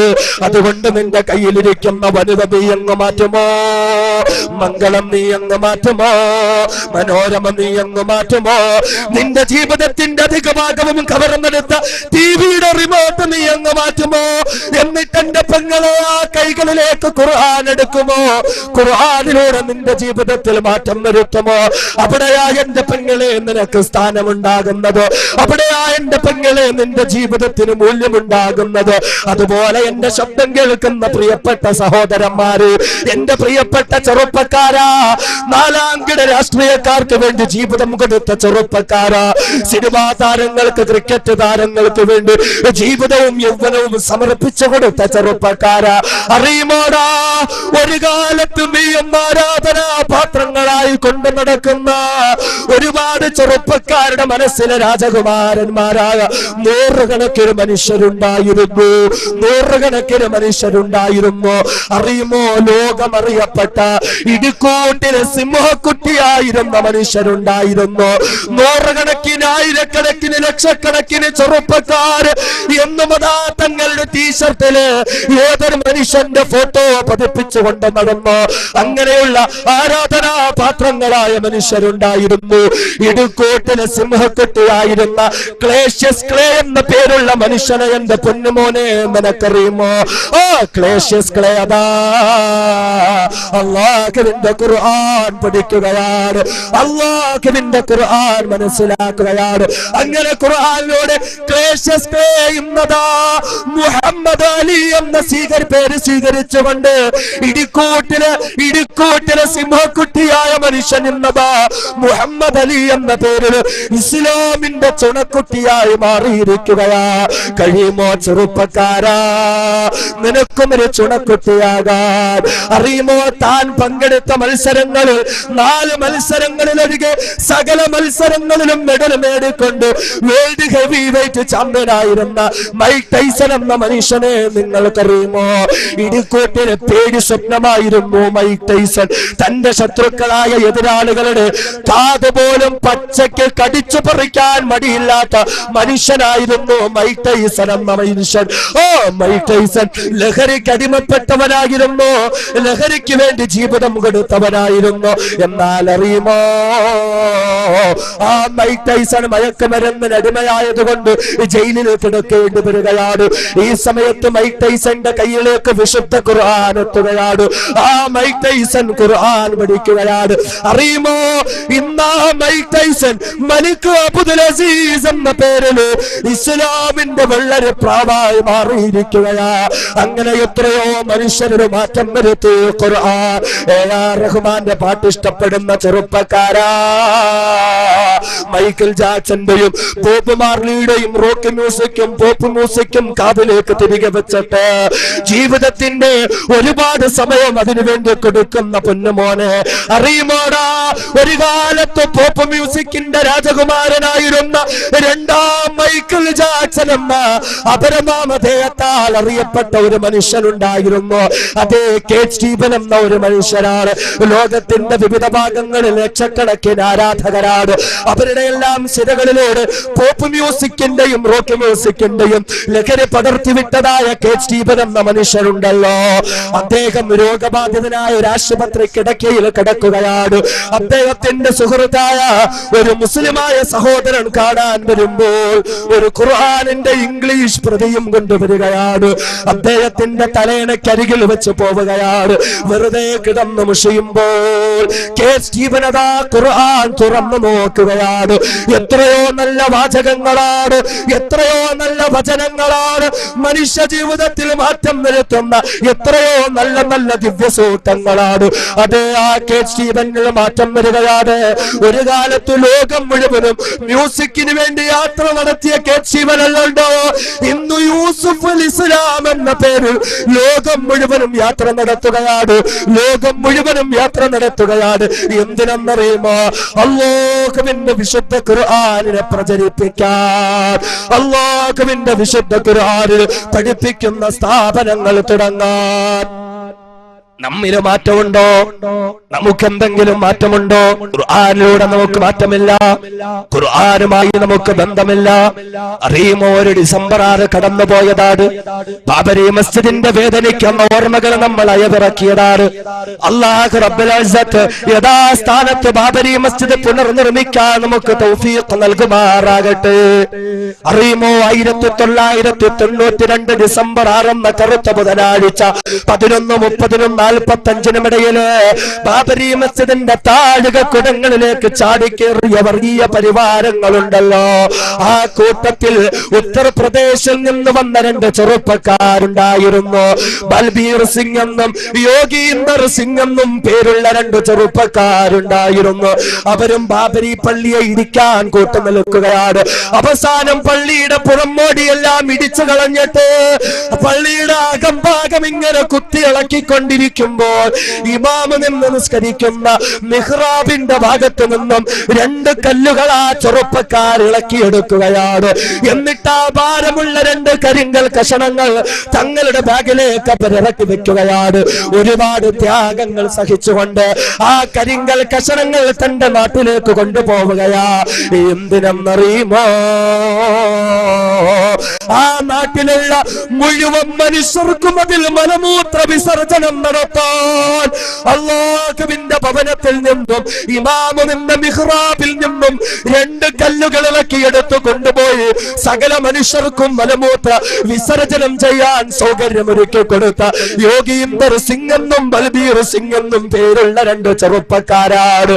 അതേ എന്റെ സഹോദരങ്ങള്, ഉത്തർപ്രദേശ് സംസ്ഥാനത്തിലേക്കൊന്ന് പോകുമോ, പുലത്തെ എന്ന ജില്ലയിലേക്കൊന്ന് പോകുമോ, അവിടെ ചെന്ന് ബൽബീർ സിംഗിനെയും യോഗീന്ദർ സിംഗിനെയും ഒന്ന് കാണണമെന്ന് നാട്ടുകാരോട് ആവശ്യപ്പെടുമോ? ആ നാട്ടുകാര് നിന്നെ 2 പേരുടെ അടുക്കലേക്ക് കൊണ്ടുപോവുകയാണ്. അവരുടെ അവസ്ഥ എന്തെന്നറിയുമോ? നെഞ്ചുവരെ ദാടി വളർത്തിയവരാണ്, തലപ്പാവ് കെട്ടിയവരാണ്, സുന്നത്തായി വേഷം ധരിച്ചവരാണ്. മുസ്ലിം ഗല്ലികളിലേക്ക് കടന്നു ചെന്ന് അല്ലാഹുവിന്റെ ഖുർആൻ പാരായണം ചെയ്തുകൊണ്ട് ആയിരക്കണക്കിന് മനുഷ്യരെ ഇസ്ലാമിലേക്ക് കടത്തിക്കൊണ്ടുവരുന്ന ആമിറെന്നും ഉമറെന്നും പേരുള്ള 2 മനുഷ്യരുടെ അടുക്കലേക്ക് കൂട്ടിക്കൊണ്ടു പോകുന്നതാ. ആരാണ് ആമിറെന്നറിയുമോ ചെറുപ്പക്കാരാ? ആരാണ് ഉമറെന്നറിയുമോ ചെറുപ്പക്കാരാ? അതേ 21 വർഷം മുമ്പ് ബാബരിയിലേക്ക് ചാടിക്കേറിയ ബൽബീർ സിംഗ് ഉണ്ടല്ലോ, ബാബരിയിലേക്ക് ചാടിക്കേറിയ യോഗീന്ദർ സിംഗ് ഉണ്ടല്ലോ, കല്ലളക്കി കൊണ്ടുപോയി മലമൂത്ര വിസർജനം നടത്തിയവരുണ്ടല്ലോ. അതേ അവര് ഖുർആൻ പഠിക്കുകയാണ്. മൗലാനാ കലീം സിദ്ദീഖി എന്ന മഹാനിൽ നിന്നും അവര് ഖുർആൻ പഠിക്കുകയാണ്. അവര് ഖുർആൻ മനസ്സിലാക്കുകയാണ്. പൊട്ടിക്കരഞ്ഞുകൊണ്ട് ഇസ്ലാമിലേക്ക് കടന്നു വരികയാണ്. ഇന്നവാ ഖുർആനിന്റെ പ്രചാരകരായി മാറിയിരിക്കുകയാ. കഴിയുമോ സഹോദരങ്ങളെ? നമുക്കെന്ത് മാറ്റമുണ്ടാക്കാൻ കഴിയുന്നു? നമ്മുടെ ജീവിതത്തിൽ ഖുർആൻ സ്വാധീനം ചെലുത്തുന്നു. അതുകൊണ്ട് നമ്മുടെ വീടുകളിലെ പൊടിപടലങ്ങൾക്കിടയിൽ കിടക്കുന്ന ഖുർആനിന് സ്ഥാനചലനം ഉണ്ടാകട്ടെ. പള്ളികളിൽ കബർ പോലും ഇളക്കാതിരിക്കുന്ന വിശുദ്ധ ഖുർആൻ സ്ഥാനചലനം ഉണ്ടാകട്ടെ. ഖുർആൻ പഠിക്കുവാൻ, ഖുർആൻ പാരായണം നടത്തുവാൻ, ഖുർആൻ പ്രാവർത്തികമാക്കുവാൻ, ഖുർആൻ പ്രചാരണം നടത്തുവാൻ കരുണക്കടലായ അല്ലാഹ് ഞങ്ങൾക്ക് നീ തൗഫീഖ് നൽകണേ നാഥാ. ഖുർആനിലൂടെ വന്ന മാറ്റമാണ് ലോകത്തിന്റെ നാനാഭാഗങ്ങളിൽ ഇസ്ലാമിന്റെ ശത്രുക്കളായ ഇസ്ലാമിനെ നശിപ്പിക്കാൻ നടന്ന മനുഷ്യർ, അവരിൽ പോലും മാറ്റം ഉണ്ടായി. അവരെല്ലാം ഇന്ന് ഖുർആനിന്റെ വക്താക്കളായി മാറിയെങ്കിൽ എന്തേ സഹോദരങ്ങളെ നമുക്ക് കഴിയാത്തത്? ലോകം ഇന്ന് ഖുർആനിലുണ്ടായ മാറ്റത്തിനാ കൊതിക്കുന്നത്. നമുക്കറിയാമല്ലോ, ഇന്ത്യ രാജ്യത്തെ സംബന്ധിച്ചിടത്തോളം ഇന്ത്യ രാജ്യത്ത് ഒരുപാട് പ്രശ്നങ്ങളുണ്ട്. ഒരുപാട് പ്രശ്നങ്ങളിലൂടെയും പ്രതിസന്ധികളിലൂടെയുമാണ് ഇന്ത്യ രാജ്യം മുന്നോട്ട് പോയിക്കൊണ്ടിരിക്കുന്നത്, അല്ലേ? ഇന്ത്യ രാജ്യത്തിന്റെ മോചനം എവിടെയാണ്? ഇന്ത്യ രാജ്യം ആരിലൂടെയാണ് മോചിപ്പിക്കപ്പെടുന്നത്? എല്ലാവരും ഇന്നിങ്ങനെ അതിനെപ്പറ്റി തലപുകഞ്ഞ് ആലോചിച്ചുകൊണ്ടിരിക്കുക, തലപുകഞ്ഞ് ആലോചിച്ചു കൊണ്ടിരിക്കുന്നു. ഇന്ത്യ രാജ്യത്തിന്റെ മോചനോടാ. പലരും പറയുന്നു ഈ കയ്യിലോട്ട് വെച്ചാൽ അത് ഇവിടെ അങ്ങ് സുഭദ്രാവുന്ന, അങ്ങോട്ട് വെച്ചു കൊടുത്താൽ മതി, വലിച്ചു കീറി 4 കഷണമാക്കി തരും. അല്ലാഹു തആല കാത്തു രക്ഷിക്കുമാറാകട്ടെ. ഇന്ത്യ രാജ്യത്തിന്റെ മോചനം എവിടെയാ?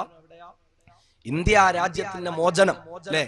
അഴിമതി ഒരു പ്രശ്നമാണ്, കൈക്കൂലി ഒരു പ്രശ്നമാണ്, വർഗീയ കലാപങ്ങൾ ഒരു പ്രശ്നമാണ്, ആരാധനാലയങ്ങൾ തല്ലി തകർത്ത് തരിപ്പണമാക്കപ്പെട്ടിട്ട് ഈ സമുദായത്തിലെ, ഈ രാജ്യത്തിലെ ന്യൂനപക്ഷ വിഭാഗത്തിന്റെ അവകാശങ്ങൾ തള്ളിക്കളയുന്നത് ഒരു പ്രശ്നമാണ്. ഈ രാജ്യത്തുള്ള ന്യൂനപക്ഷ സമുദായമായ മുസ്ലിം സമുദായത്തിലെ ആയിരക്കണക്കിന് കോടിക്കണക്കിന് രൂപ വിലയുള്ള വഖഫ് ബോർഡിന്റെ വസ്തുവകകൾ പോലും അന്യാധീനപ്പെട്ടുകൊണ്ടിരിക്കുകയാണ്. പാവപ്പെട്ട ദലിത് സമുദായത്തിൽപ്പെട്ട ഹൈന്ദവ സഹോദരങ്ങൾ പട്ടിണി കൊണ്ടെന്ന് മരണപ്പെട്ടുകൊണ്ടിരിക്കുകയാണ്. എവിടെയാണ് ഇന്ത്യ രാജ്യത്തിനൊരു മോചനം ഉള്ളത്? ഇന്ത്യ രാജ്യത്തിന്റെ മോചനം എവിടെയാണ്? ഇനിയിപ്പോ ജനുവരി 26 വരും അല്ലെ? ഒരു മാസം കഴിയുമ്പോൾ ജനുവരി 26 റിപ്പബ്ലിക് ദിനമായി. ഇന്ത്യ രാജ്യത്തിന്റെ വിവിധ ഭാഗങ്ങളിൽ ഗാന്ധിയന്മാരും രാഷ്ട്രീയ മേലാളന്മാരും മണിക്കൂറുകളോളം മൈക്ക് കടിച്ചു പറിച്ച് പ്രഭാഷണം നടത്തും. ഇന്ത്യ രാജ്യം രക്ഷപ്പെടണമെങ്കിൽ ഗാന്ധിയൻ സംസ്കാരങ്ങളിൽ മടങ്ങണമെന്ന്. ഇന്ത്യ രാജ്യം രക്ഷപ്പെടണമെങ്കിൽ ഗാന്ധിജി സ്വപ്നം കണ്ട ഇന്ത്യയിലേക്ക് മടങ്ങണം. തെറ്റൊന്നുമില്ല, ശരിയാണ്, ആയിക്കോട്ടെ.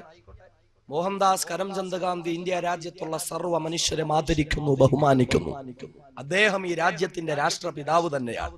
എന്നാൽ എല്ലാവരും പറയുന്നു അദ്ദേഹം സ്വപ്നം കണ്ട് ഇന്ത്യയിലേക്ക് പോകണം. പക്ഷേ ഗാന്ധി സ്വപ്നം കണ്ട് ഇന്ത്യ ഏതാ അത് പറയാൻ ആരും തയ്യാറല്ല.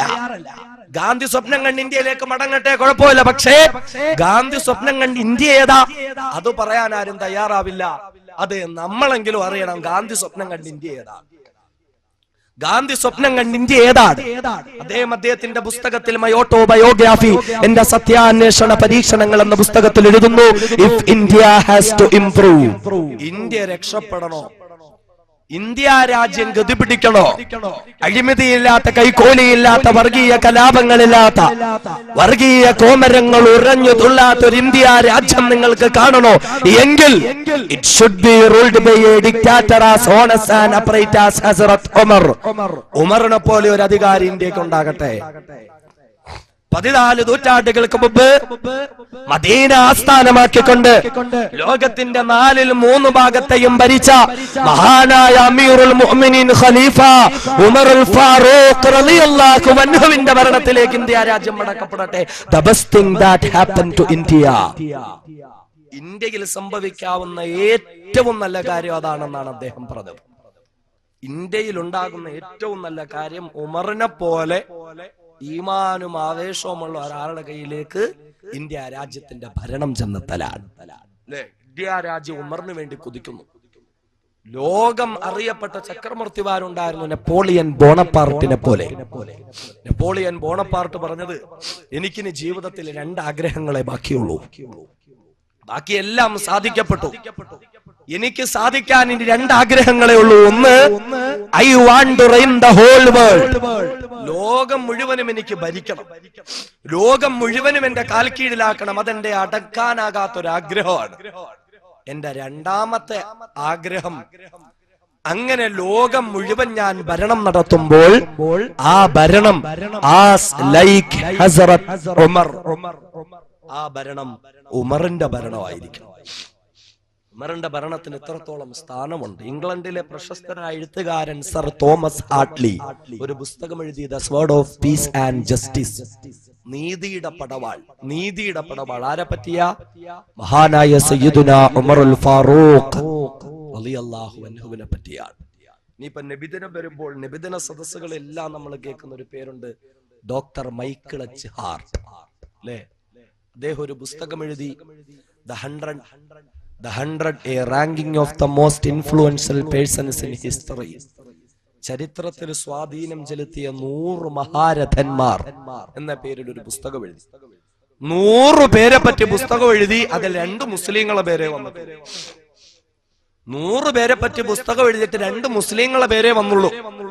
അതിൽ ഒന്നാമതായി തന്നെ കൊണ്ടുവന്നു മഹാനായ സയ്യിദുനാ മുത്തലി മുഹമ്മദ് മുസ്തഫ സല്ലല്ലാഹു അലൈഹി വസല്ലമ.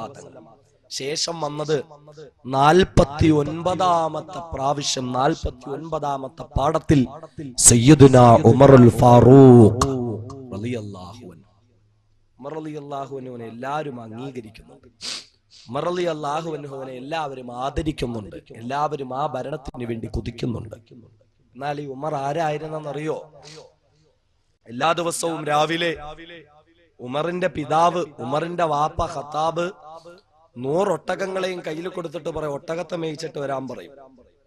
അങ്ങനെ 100 ഒട്ടകങ്ങളെയും കൊണ്ട് ഏറ്റവും മുമ്പിൽ നിൽക്കുന്ന ഒട്ടകത്തിന്റെ മൂക്ക് കയറും പിടിച്ചുകൊണ്ട് ഉമർ പോകും ബത്ഹായിന്റെ താഴ്വരയിലേക്ക്. അങ്ങനെ പോയി ഒരു പകല് മുഴുവനും ഒട്ടകത്തെ മേയിച്ചിട്ട് വൈകുന്നേരം ഉമർ വീട്ടിലേക്ക് മടങ്ങി വരും. വീട്ടിലേക്ക് മടങ്ങി വന്നു. പിതാവ് വാപ്പ ഖത്താബ് ഇങ്ങനെ വാതിൽക്കൽ തന്നെ ഇരിപ്പുണ്ട്. ഉമർ ഇങ്ങനെ ഒട്ടകങ്ങളുമായി വരുന്നു. ഒട്ടകത്തെഴുത്തിലേക്ക് ഒട്ടകങ്ങളെ കേറ്റിക്കൊണ്ടിരിക്കുമ്പോൾ വാപ്പയായ ഖത്താബ് വന്നിട്ട് ഓരോ ഒട്ടകങ്ങളുടെ എണ്ണം എടുക്കും, എല്ലാ ഒട്ടകങ്ങളും ഉണ്ടോ എന്നറിയാൻ. എന്നാൽ രാവിലെ 100 ഒട്ടകങ്ങളുമായി പോയ ഉമർ വൈകുന്നേരം തിരിച്ചു വന്നപ്പോ 98 ഒട്ടകങ്ങളേ ഉള്ളൂ. 2 ഒട്ടകങ്ങൾ കാണാതെ പോയി. 2 ഒട്ടകങ്ങൾ നഷ്ടപ്പെട്ടു പോയി. ഈ സമയത്ത് ഒട്ടകത്തെ അടിക്കുന്ന ചാട്ടവാർ എടുത്തിട്ട് ഉമർ റളിയല്ലാഹു അൻഹുവിന്റെ വാപ്പ ഉമർ റളിയല്ലാഹുവിനെ അടിക്കും. 2 ഒട്ടകങ്ങളെ മേയ്ക്കാൻ അറിയില്ലാത്ത മരമണ്ടനാണോടാ നീ എന്ന് ചോദിച്ച് അടിക്കും. 2 ഒട്ടകങ്ങളെ മേയ്ക്കാൻ അറിയാതെ പോയ ഉമർ ആരായി മാറി? ലോകത്തിന്റെ 4/3 ഭാഗങ്ങളും ലോകത്തിന് മുഴുവനും ഉദാഹരണമാകുന്ന രീതിയിൽ ഭരണം നടത്തിയ മാതൃകാപരനായ ഒരു ചക്രവർത്തിയായി മാറി. ഉമറിന്റെ ജോലി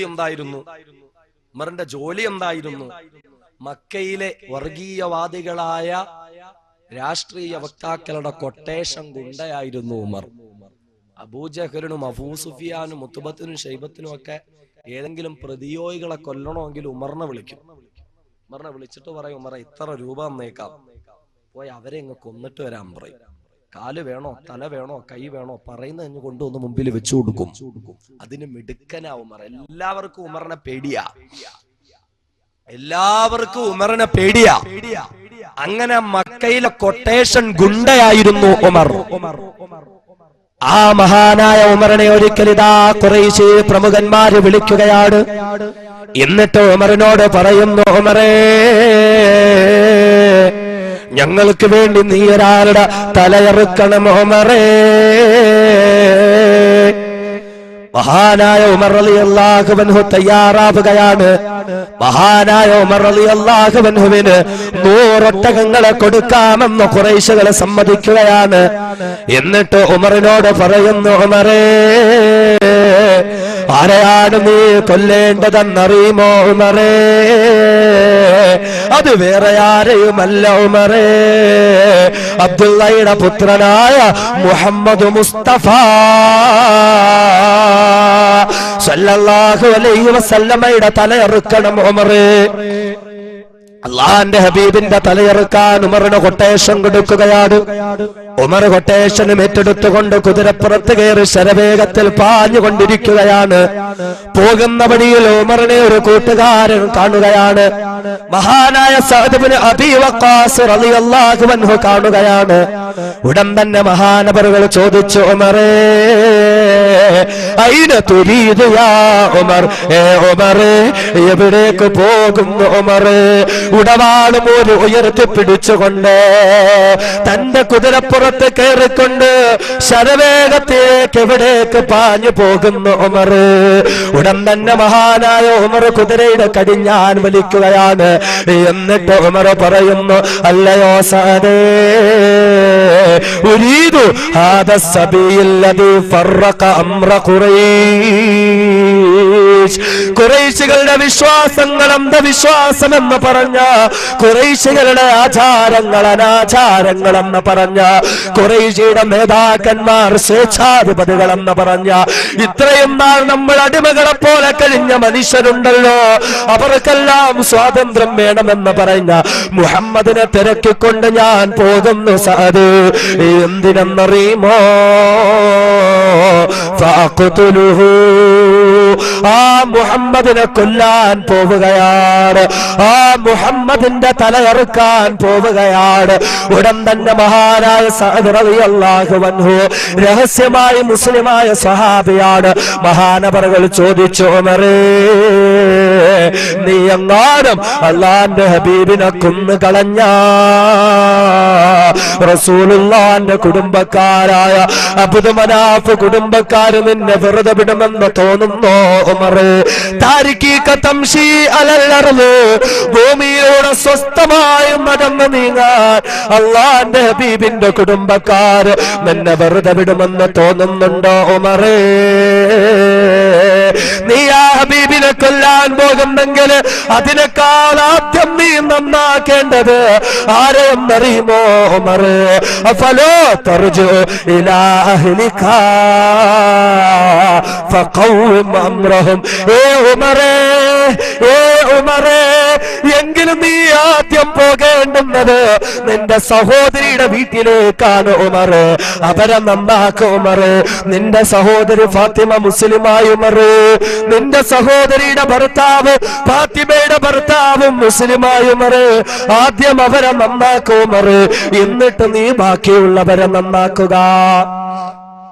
മഹാനായ ഉമർ റളിയല്ലാഹു അൻഹു ദേഷ്യമായി തന്റെ സഹോദരി മുസ്ലിമായി, തന്റെ സഹോദരി ഫാത്തിമ മുസ്ലിമായി. ഉമർ റളിയല്ലാഹു അൻഹു നേരെ സഹോദരിയുടെ വീട്ടിലേക്ക് പോയി. വീട്ടിൽ ചെന്നപ്പോ കതക് അടച്ചിട്ടിരിക്കുക. ഉമർ റളിയല്ലാഹു അൻഹു കതകിന്റെ അടുത്തേക്ക് ഇങ്ങനെ നിന്നപ്പോൾ അകത്തുനിന്ന് എന്തോ ഒരു ചെറിയ ശബ്ദം, എന്തോ ഇങ്ങനെ വായിക്കുന്ന പോലെ ഒരു ശബ്ദം കേൾക്കുന്നുണ്ട്. പെട്ടെന്ന് ഉമർ റളിയല്ലാഹു അൻഹു കതക് ഇങ്ങനെ തട്ടി, ഇഫ്തഹി യാ ഫാത്തിമ, എടി ഫാത്തിമ കതക് തുറക്കടി എന്നും പറഞ്ഞുകൊണ്ട് ഉമർ ഉച്ചത്തിൽ ഇങ്ങനെ ശബ്ദിച്ചു. പെട്ടെന്ന് വീട്ടിനകത്തിരുന്ന ഫാത്തിമ റളിയല്ലാഹു അൻഹയ്ക്ക് മനസ്സിലായി ഉമർ വന്നിട്ടുണ്ട്. ഈ സമയത്ത് അവരിങ്ങനെ ഉമർ ഇങ്ങനെ കതകിൽ തട്ടി കതക് തുറക്കുന്നില്ല. രണ്ടാമത് വീണ്ടും ഉമർ ഇങ്ങനെ കതകിൽ തട്ടി, ഇഫ്തഹി യാ ഫാത്തിമ, എടി ഫാത്തിമ കതക് തുറക്കാൻ ഉമർ ഇങ്ങനെ തട്ട്. അകത്തുനിന്ന് ശബ്ദവും കേൾക്കുന്നുണ്ട്. എന്ത് ശബ്ദവാ? മഹാനായ സയ്യിദുനാ ഉമറുൽ ഫാറൂഖ് റളിയല്ലാഹു അൻഹുവിന്റെ സഹോദരിയും ഭർത്താവും ഖുർആൻ പഠിച്ചുകൊണ്ടിരിക്കുക. ഖബ്ബാബ് റളിയല്ലാഹു അൻഹു എന്ന സ്വഹാബി ഉസ്താദ് വന്നിട്ട് ഖുർആൻ പഠിപ്പിച്ചു കൊടുക്കാണ്. ഖുർആനിന്റെ മജ്ലിസ് നടക്കുക. മഹദിയായ ഫാത്തിമ റളിയല്ലാഹു അൻഹയുടെ വീട്ടിൽ ഈ സമയത്ത് ഉമർ വന്ന് തുറക്കുന്ന 2 പ്രാവശ്യം ഉമർ തട്ടി. ഉമറാണ് വന്നിരിക്കുന്നതെന്ന് സഹോദരി വിളിച്ചു പറഞ്ഞു. ഖുർആൻ പഠിപ്പിക്കാൻ വന്ന സ്വഹാബി ഉണ്ടല്ലോ ഉസ്താദ് നിന്നിങ്ങനെ വിറയ്ക്കാൻ തുടങ്ങി. ഉമർ വന്നിട്ടുണ്ടോ?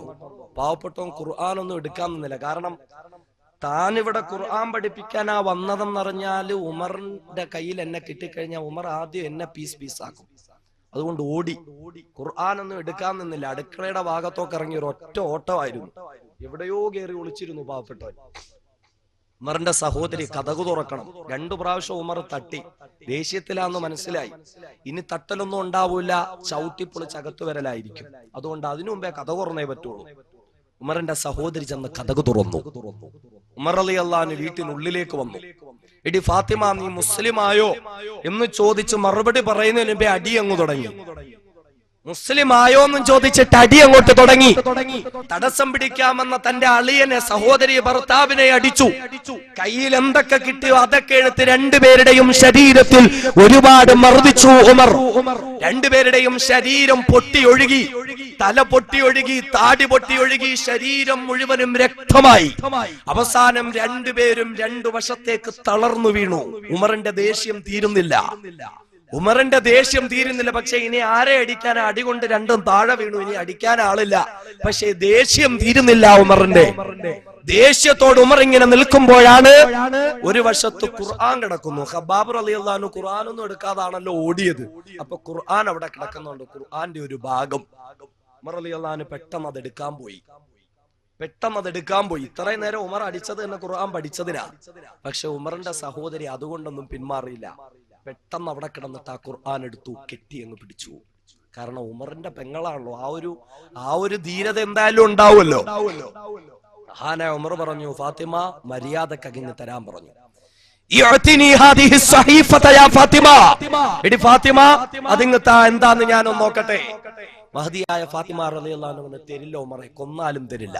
കാരണം ഇന്നക നജസുൻ വ ഇന്നഹാ ത്വാഹിറുൻ, നീ അശുദ്ധിയിലാണ്, നീ ദേഷ്യത്തിലാ ഉമറെ. ഇപ്പൊ നിന്റെ കയ്യിൽ ഇത് ഇട്ടാ ശരിയാവില്ല. ഇത് ഖുർആനാണ്, പരിശുദ്ധമാണ്. ലാ യമസ്സുഹാ ഇല്ലാ മുതഹ്ഹിറുൻ, ശുദ്ധിയോടുകൂടെ അല്ലാതെ തൊടാൻ പോലും പറ്റൂല. ഉമർ ചോദിച്ചു, ഫാത്തിമ എന്ത് വേണം? ഫാത്തിമ റളിയല്ലാഹു അൻഹ പറഞ്ഞു, നിനക്കിത് തരാം, നീ പോയി കുളിച്ച് ശുദ്ധിയായി വരാൻ പറഞ്ഞു. മഹാനായ ഉമർ പോയി കുളിച്ച് ശുദ്ധിയായി ശുഭവസ്ത്രധാരിയായി തന്റെ സഹോദരിയുടെ മുന്നിലേക്ക് വരികയാണ്. എന്നിട്ട് ഉമർ പറയുകയാണ്, യഅ്തിനി ഹാദിഹി സഹീഫത യാ ഫാത്തിമ, എടി ഫാത്തിമ അതിങ്ങ് തരിക, ഞാൻ വായിച്ചു നോക്കട്ടെ. അതാ ഉമറിന്റെ കയ്യിലേക്ക് ഖുർആൻ കൊടുക്കപ്പെടുകയാണ്. ഉമർ ദാ ഖുർആൻ വായിക്കുകയാണ്. അതേ എന്റെ സഹോദരങ്ങളെ, ചരിത്രത്തിന്റെ ഗതിവിഗതികൾ ഇതാ മാറ്റിമറിക്കപ്പെടുകയാണ്. അതേ ഇസ്ലാമിന്റെ ശത്രുവായി വന്ന ഉമറുണ്ടല്ലോ, ആ ഉമർ ദാ ഖുർആൻ പാരായണം ചെയ്യുകയാണ്. എന്റെ ചെറുപ്പക്കാരാ, 21-ാം നൂറ്റാണ്ടിലെ ഉമറാകാൻ നിനക്ക് പറ്റണോ? ഉമറിനെ പോലെ ധീരനാകാൻ നിനക്ക് പറ്റണോ? എങ്കിൽ എന്റെ പൊന്നുമോനെ ഖുർആൻ എടുക്കടാ, എന്റെ പൊന്നുമോനെ ഖുർആൻ ഒന്ന് വായിക്കടാ.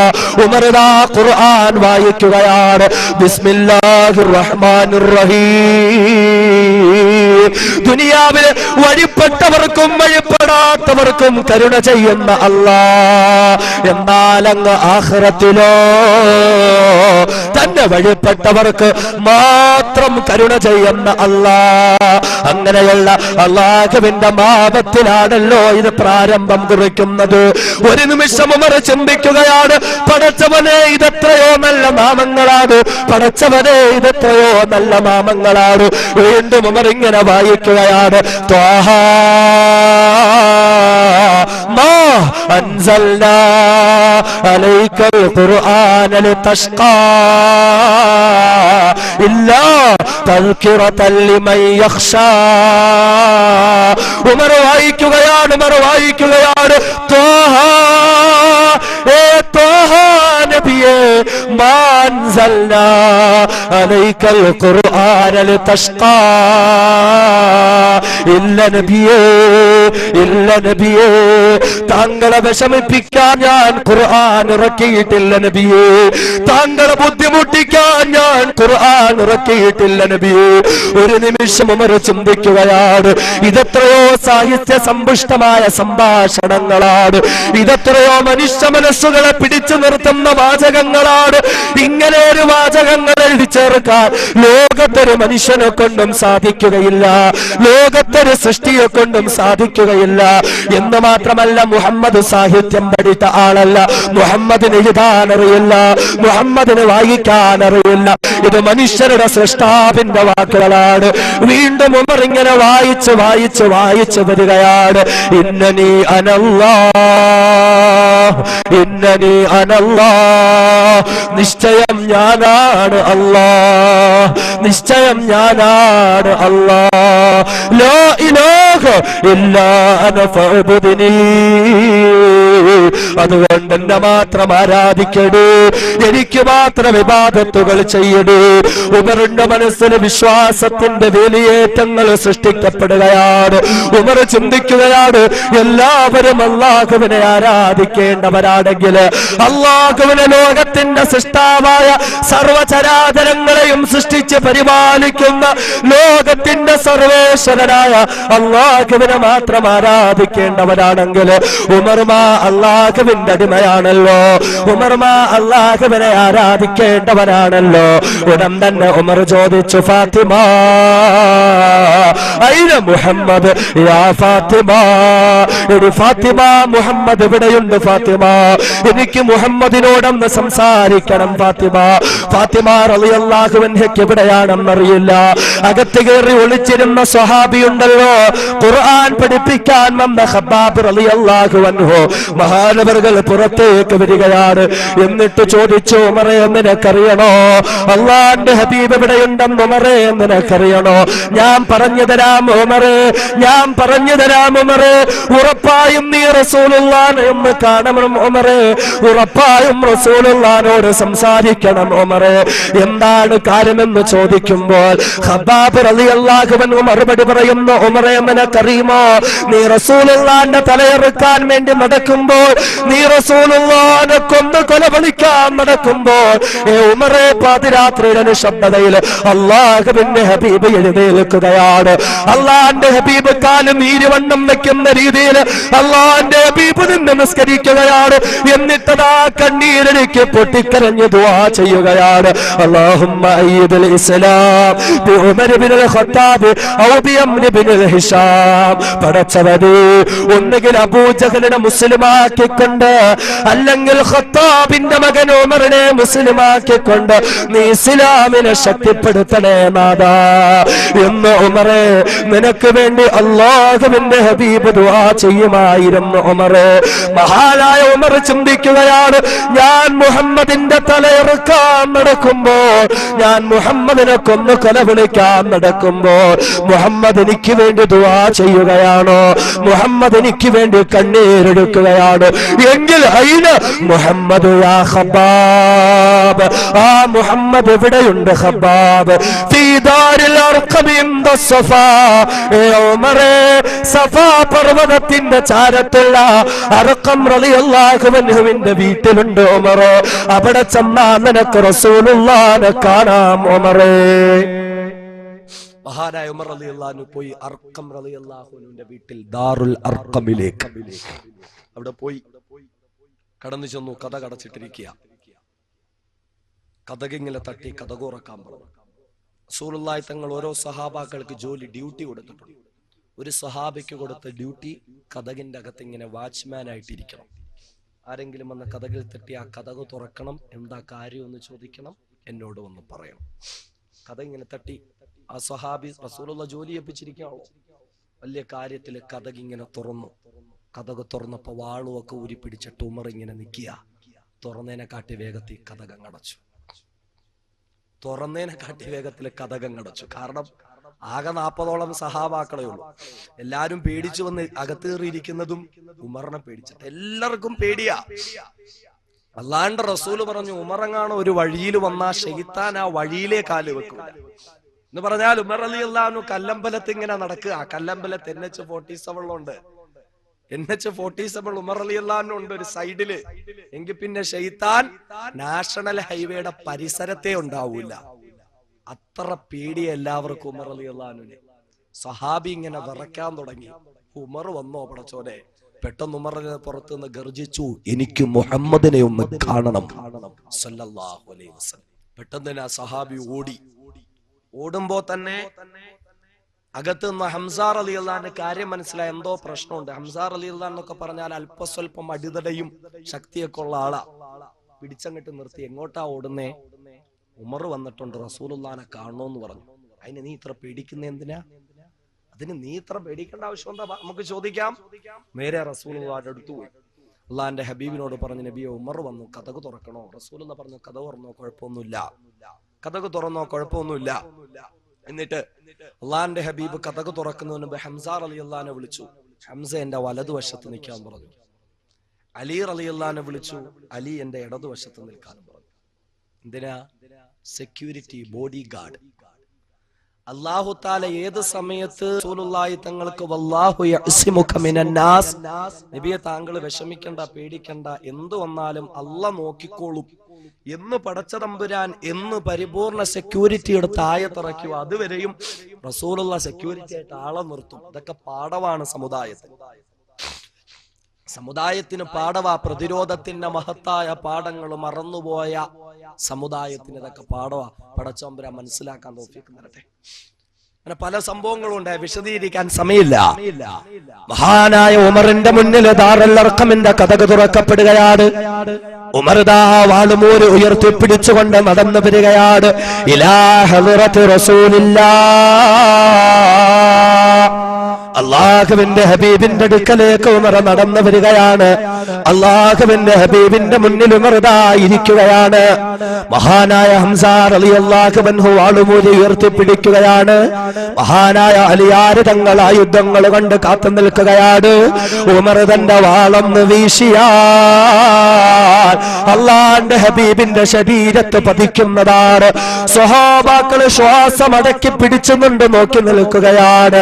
എല്ലാവരും നിശബ്ദരായി നിൽക്കുമ്പോൾ അല്ലാഹുവിന്റെ ഹബീബ് ചോദിക്കുകയാണ്, ഉമർ, ഏ ഉമറേ, ഇവിടേക്ക് കടന്നു വരാൻ നിനക്കെങ്ങനെ ധൈര്യം വന്നു ഉമറേ? എന്തിനാ ഉമറേ? നീ ഇവിടേക്ക് കടന്നു വന്നത്? മഹാനായ ഉമർ റളിയല്ലാഹു അൻഹുവിനോട് അല്ലാഹുവിന്റെ ഹബീബ് ചോദിക്കുമ്പോൾ ഉമറിന് മറുപടിയില്ല.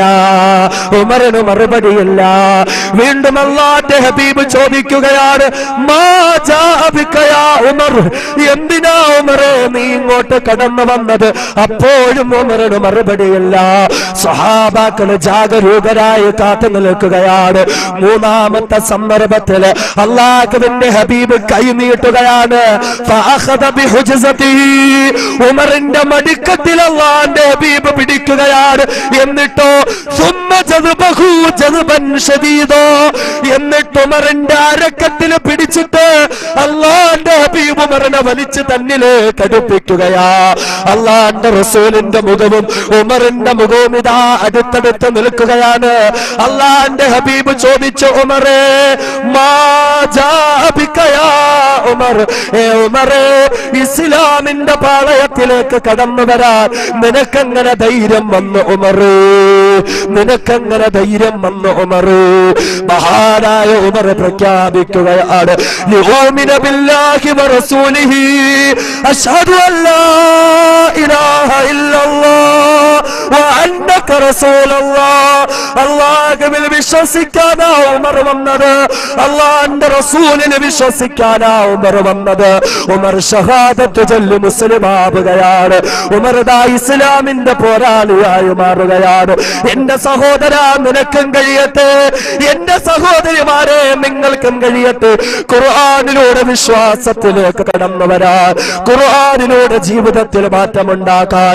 ജീവിതത്തിൽ എന്തൊക്കെ പ്രശ്നങ്ങളുണ്ടോ അത് അല്ലാഹുവിന്റെ ഖുർആനിലൂടെ പരിഹരിക്കാൻ എന്റെ സഹോദരങ്ങളെ നമുക്ക് കഴിയട്ടെ.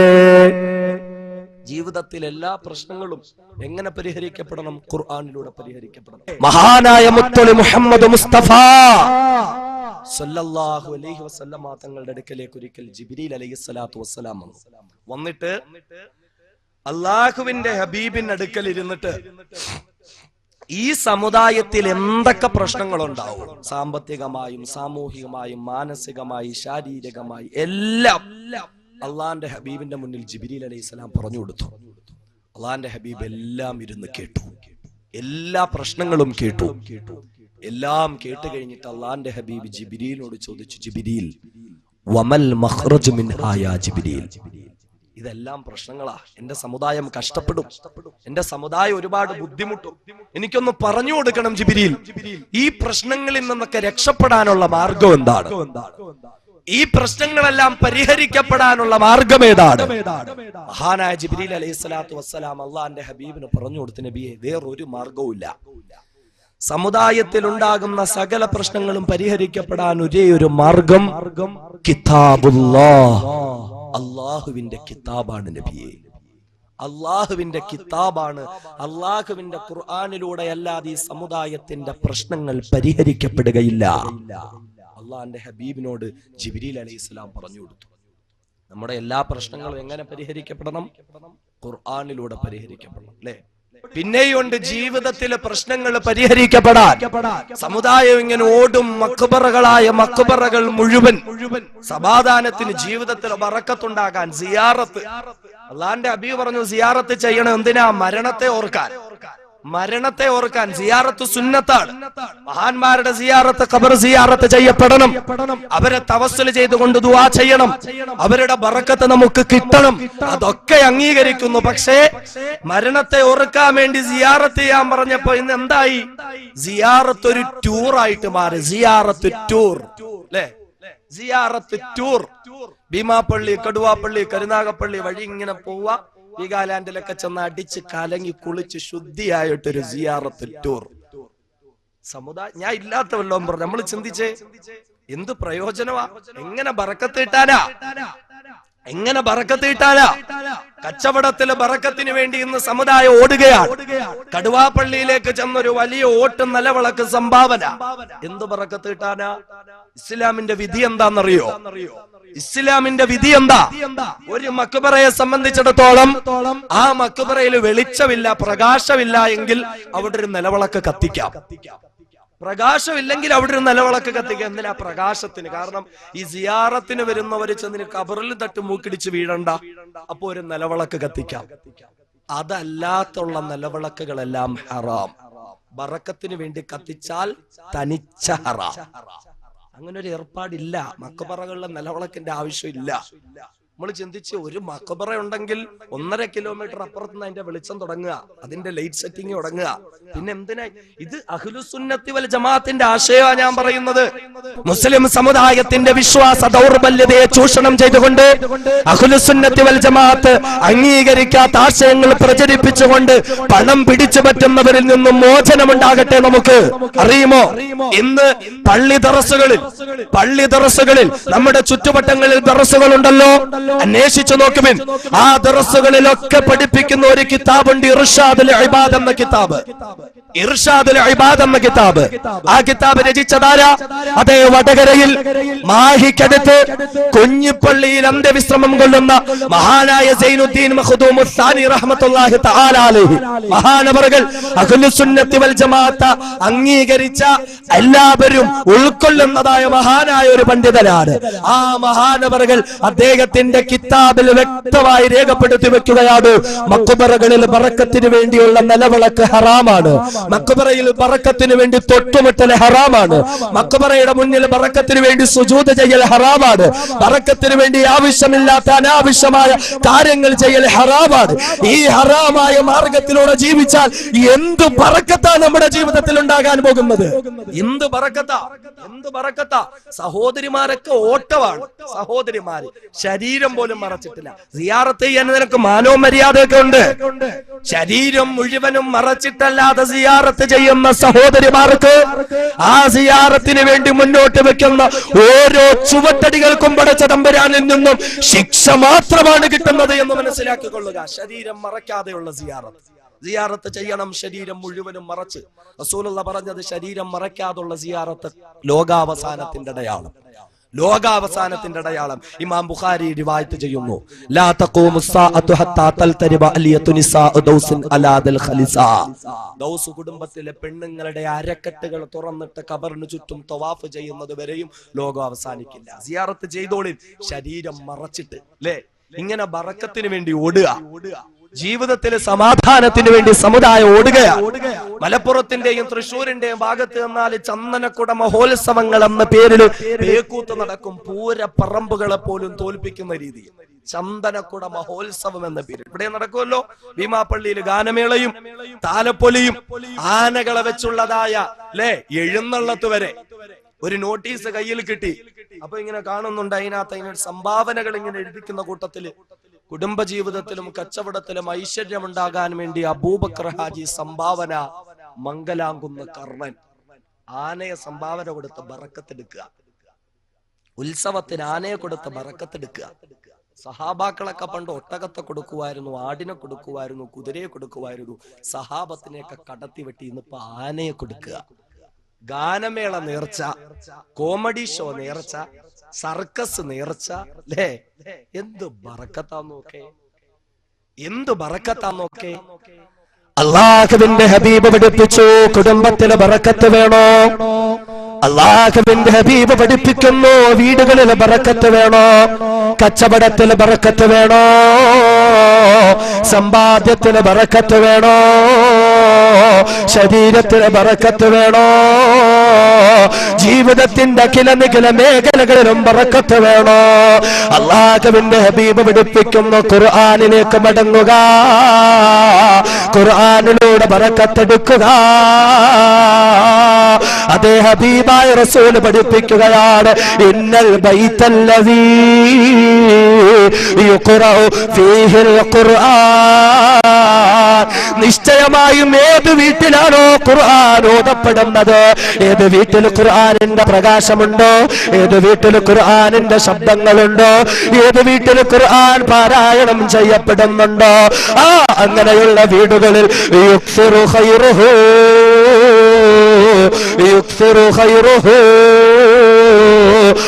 വീടുകളിൽ ബറക്കത്ത് അധികരിക്കപ്പെടുകയാണ്. അങ്ങനെയുള്ള വീടുകളിൽ ബറക്കത്ത് വർഷിപ്പിക്കപ്പെടുകയാണ്. അതേ അള്ളാന്റെ ഹബീബിന്റെ വാക്കുകളാണ്. ഖുർആൻ ഓതുന്ന വീടുകളാണോ ആ വീട്ടിലാണ് ബറക്കത്തുള്ളത്, ആ വീട്ടിലാണ് സമാധാനമുള്ളത്, ആ വീട്ടിലാണ് പടച്ചവന്റെ ഭാഗത്ത് നിന്നും ഐശ്വര്യത്തിന്റെ കവാടങ്ങൾ തുറക്കപ്പെടുന്നത്. എന്നാലോ വേറൊരു വീടുണ്ട്, വേറെ കുറെ വീടുകളുണ്ട്. എങ്ങനെയുള്ള വീടുകളാണല്ലോ? ഖുർആൻ ഓതാത്ത വീടുകളാ, ഖുർആനുമായി ബന്ധമില്ലാത്ത വീടുകളാ. അങ്ങനെ ഖുർആൻ ഓതാത്ത വീട്ടില്, ഖുർആനുമായി ബന്ധമില്ലാത്ത വീട്ടില് ഏത് മക്ബറയിൽ പോയി തലകുത്തി നിന്നെന്ന് പറഞ്ഞാലും, ഏത് മക്ബറയിൽ പോയി എത്ര വലിയ നിലവിളക്ക് നീ കത്തിച്ചു വെച്ചെന്ന് പറഞ്ഞാലും, എത്ര ദിവസം നീണ്ടു നിൽക്കുന്ന സിയാറത്ത് ടൂറിൽ പങ്കെടുത്തെന്ന് പറഞ്ഞാലും, ഏത് ചന്ദനക്കുടം എന്ന പേക്കൂത്തുകൾക്ക് ലക്ഷക്കണക്കിന് രൂപ ചെലവഴിച്ചെന്ന് പറഞ്ഞാലും, ഖുർആൻ ഓതാത്ത വീടാണോ, ഖുർആനുമായി ബന്ധമില്ലാത്ത വീടാണോ? വൽ ബൈത്തല്ലദീ ലാ യുഖറഉ ഫീഹിൽ ഖുർആൻ, ഖുർആൻ ഓതാത്ത വീടാണോ, ഖുർആനുമായി ബന്ധമില്ലാത്ത വീടാണോ? അറിഞ്ഞുകൊള്ളടേ, യുഖില്ലു ഖൈറുഹു, യുഖില്ലു ഖൈറുഹു. ആ വീടുകളിൽ ബറക്കത്തില്ല, ആ വീടുകളിൽ ഐശ്വര്യമില്ല, ഐശ്വര്യം കുറഞ്ഞു കുറഞ്ഞു കുറഞ്ഞ് ആ വീട് നാശത്തിലേക്ക് ചെന്ന് പതിക്കുമെന്ന് മഹാനായ നബി മുഹമ്മദ് മുസ്തഫ സല്ലല്ലാഹു അലൈഹി വസല്ലം. ഖുർആൻ ഓതുന്ന വീട്ടിൽ ആ ബറക്കത്ത്. എന്റെ വാക്കല്ലേ, റസൂലുള്ള പറഞ്ഞതാ. ഖുർആൻ ഓതുന്ന വീട്ടിലാണ് ബറക്കത്ത്, ഖുർആൻ ഓതാത്ത വീട്ടിൽ ബറക്കത്തില്ല. കുറഞ്ഞു കുറഞ്ഞു കുറഞ്ഞു കുറഞ്ഞ് ആ വീടൊരു പ്രേതാലയമായി മാറും. നബി മുഹമ്മദ് മുസ്തഫ. ശവപ്പറമ്പാണ് ആ വീട് എന്ന് പറഞ്ഞ ആ വീട്ടിലുള്ളവരൊക്കെ ശവങ്ങൾക്ക് തുല്യമാണ്. ഞാൻ ഇങ്ങനെ പറയുമ്പോ ആർക്കും ഒരു വിഷമം. പൊതുവെ എന്നെ പറ്റി ഒരു പരാതിയാണ്, എന്തു പറഞ്ഞാലും തീവ്രതയാണ്, എന്തു പറഞ്ഞാലും തീവ്രതയുള്ളൂ. സമാധാനത്തോടെ പറയാം. എനിക്ക് ഇങ്ങനെ പറയാനേ അറിയുള്ളൂ, ഞാൻ ഇങ്ങനെ പഠിച്ചിട്ടുള്ളൂ. പക്ഷെ ഇല്ലാത്തൊന്നും പറയുന്നില്ലല്ലോ, ഉള്ളതൊക്കെ തന്നെയല്ലേ പറയുന്നത്, ഉള്ളതല്ലേ പറയുന്നുള്ളൂ. കഴിഞ്ഞ ദിവസം കോഴിക്കോട് പോയി പ്രസംഗിച്ചിട്ടൊന്നും ഇന്ന് അവിടുന്ന് ഒരു സഹോദരൻ വിളിച്ചു. പത്രത്തില് അറിയപ്പെട്ടൊരു മുസ്ലിം രാഷ്ട്രീയ പ്രസ്ഥാനത്തിന്റെ പ്രസ്താവന വന്നിരിക്കുന്നു, മതപ്രഭാഷണ വേദിയുടെ പേരിൽ തീവ്രവാദ പ്രസംഗം. ഖുർആനും ഹദീസും പറഞ്ഞതിനാ. അതുകൊണ്ട് ഞാൻ ഇങ്ങനെയൊക്കെ പറയുമ്പോൾ ആർക്കും വിഷമം തോന്നണ്ട. അള്ളാന്റെ ഹബീബ് പറഞ്ഞു, ഖുർആൻ ഓതാത്ത വീടുകൾ ശവപ്പറമ്പുകളാണ്. അതുകൊണ്ട് നിങ്ങളുടെ വീടുകളെ നിങ്ങൾ ശവപ്പറമ്പുകളാക്കരുത്. ഹബീബായ റസൂൽ പഠിപ്പിക്കുകയാണ്, ലാ തജ്അലൂ ബുയൂതകും മഖാബിറാ. സമുദായമേ, നിങ്ങളുടെ വീടുകളെ നിങ്ങൾ ശവപ്പറമ്പുകളാക്കല്ലേ, നിങ്ങളുടെ വീടുകളെ നിങ്ങൾ ശവപ്പറമ്പുകളാക്കല്ലേ, ശ്മശാനങ്ങളാക്കല്ലേ. ലാ തജ്അലൂ ബുയൂതകും മഖാബിറാ. പിന്നെ എന്താണ് വേണ്ടതെന്നറിയുമോ? നിങ്ങൾ ഖുർആൻ ഓതാതിരിക്കുമ്പോൾ നിങ്ങളുടെ വീടുകൾ ശവപ്പറമ്പുകളാവുകയാണ്. അങ്ങനെ നിങ്ങളുടെ വീടുകളിൽ പിശാചിന്റെ ഇടത്താവളമായി മാറുകയാണ്, പിശാചിന്റെ കേന്ദ്രമായി മാറുകയാണ്.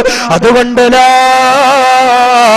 തജ്അലൂ ബുയൂതകും മഖാബിറാ. വീടുകളെ ശവപ്പറമ്പുകളാക്കല്ലേ. അല്ലാഹുവിന്റെ ഹബീബ് പറയുകയാണ്, നിങ്ങളുടെ വീടുകളിൽ സൂറത്തുൽ ബഖറ നിങ്ങൾ ഓതുമോ?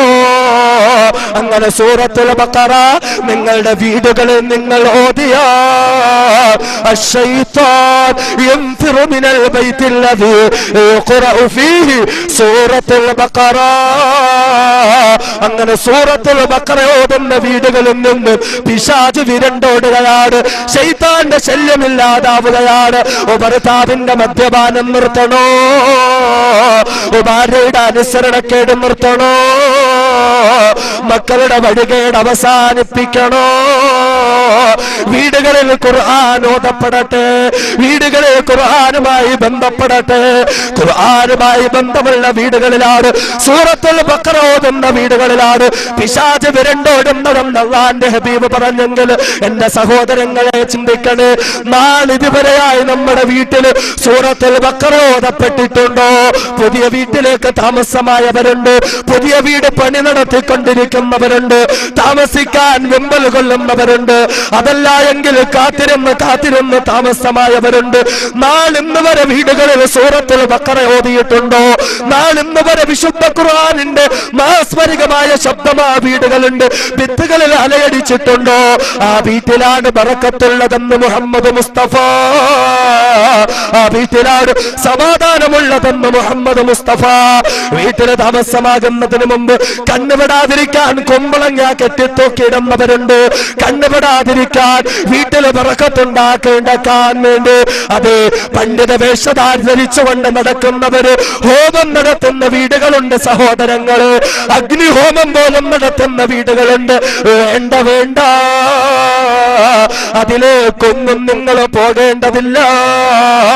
ഖുർആനും ഓതുമോ, ഖുർആനുമായി ബന്ധപ്പെടുമോ, ആ വീട്ടില് ബറക്കത്താണ്, ആ വീട്ടില് സമാധാനമാണ്.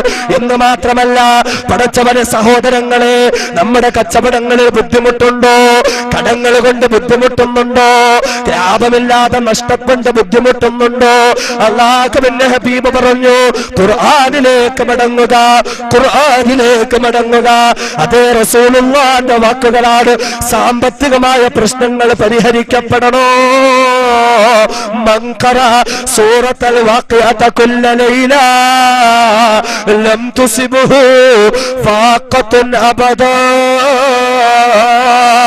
ആരാണോ തങ്ങളുടെ വീടുകളിൽ മഗ്രിബ് നിസ്കാരത്തിന് ശേഷം സൂറത്തുൽ വാഖിഅ ഓതുന്നത്, അങ്ങനെ ഓതുന്നവരുടെ വീടുകളിലുണ്ടല്ലോ ലം തുസിബഹു ഫാഖത്തുൻ അബദാ. ഇല്ല, വീടുകളിൽ പിന്നെ ദാരിദ്ര്യമില്ല, ആ വീടുകളിൽ പിന്നെ പട്ടിണിയില്ല, ആ വീടുകളിൽ പിന്നെ സമ്പത്തിന്റെ പ്രശ്നങ്ങളില്ല. ഹബീബായ നബി മുഹമ്മദ് മുസ്തഫ റസൂലുള്ളാഹിന്റെ വാക്കുകളാണ്.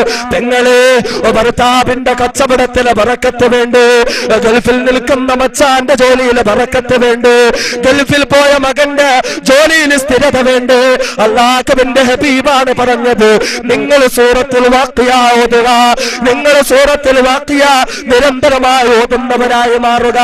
സമ്പത്തിന്റെ ബറക്കത്ത് ഖുർആനിലാണ്, സാമ്പത്തിക ബറക്കത്ത് ഖുർആനിലാണ്. തീർന്നിട്ടില്ല. ശാരീരികമായ ബറക്കത്ത് വേണോ? ശരീരത്തിന് രോഗങ്ങൾ നഷ്ടപ്പെടണോ? ശരീരത്തിൽ ആരോഗ്യം നിലനിൽക്കണോ? മരുന്ന് കഴിക്കുന്നതോടൊപ്പം ചികിത്സ നടത്തുന്നതോടൊപ്പം അല്ലാഹുവിന്റെ ഖുർആനിലേക്ക് നമ്മൾ മടങ്ങണേ. പടച്ചവനെ, മാരകമായ ഭീകരമായ ശരീരം കാർന്നു നിന്ന ക്യാൻസറിൽ നിന്ന് രക്ഷപ്പെടുത്തണേ അല്ലാഹ്. ശരീരം കീറിമുറിക്കേണ്ടി വരുന്ന മാരകമായ ഭീകരമായ രോഗങ്ങളിൽ നിന്ന് രക്ഷപ്പെടുത്തണേ അല്ലാഹ്. അതേ സഹോദരങ്ങളെ, ഖുർആനിലേക്ക് മടങ്ങുക. അല്ലാഹു തന്നെ പറയുകയാണ്, വനുനസ്സിലു മിനൽ ഖുർആൻ മാ ഹുവ ശിഫാ. അല്ലാഹു പറയുകയാണ്, ഖുർആനിൽ ശിഫാ വെച്ചിരിക്കുകയാണ്, ഖുർആനിൽ രോഗശമനം വെച്ചിരിക്കുകയാണ്. അതുകൊണ്ട് ആരോഗ്യം വേണോ? ഖുർആൻ ഓതുക. സമ്പത്ത് വേണോ? ഖുർആൻ ഓതുക. ബറക്കത്ത് വേണോ? ഖുർആൻ ഓതുക. സമാധാനം വേണോ? ഖുർആൻ ഓതുക. മനസ്സിന് സമാധാനമില്ല, കച്ചവടത്തിന്റെ പിരിമുറുക്കങ്ങളാണ്, കുടുംബത്തിന്റെ ടെൻഷനുകളാണ്, ഓഫീസിലെ പ്രശ്നങ്ങളാണ്, ബുദ്ധിമുട്ടില്ലാതെ അലഞ്ഞുകൊണ്ടിരിക്കുകയാണ്, സമാധാനമില്ലാതെ നീറി ഇതാ നശിച്ചുകൊണ്ടിരിക്കുകയാണ്. വേണ്ട സഹോദരാ, വേണ്ട സഹോദരി, നിന്റെ മനസ്സിന് ബറക്കത്ത് വേണോ? അവിടെയും ഖുർആനാണ് വരുന്നത്, അവിടെയും ഖുർആനാണ് വരുന്നത്. അല്ലാഹു തആല തന്നെ പറയുകയാണ്, അലാ, മനസ്സിന് സമാധാനം ആഗ്രഹിക്കുന്നവരറിയണേ, ബിദിക്രില്ലാഹി തത്മഇന്നുൽ ഖുലൂബ്. ഖുലൂബ്, ഹൃദയങ്ങളുടെ സമാധാനം അതും ഖുർആനിലാണ്, അതും ഖുർആനിലാണ്. എന്ത് പ്രശ്നമാ സഹോദരങ്ങളെ ഖുർആനിലൂടെ പരിഹരിക്കപ്പെടാനില്ലാത്തത്?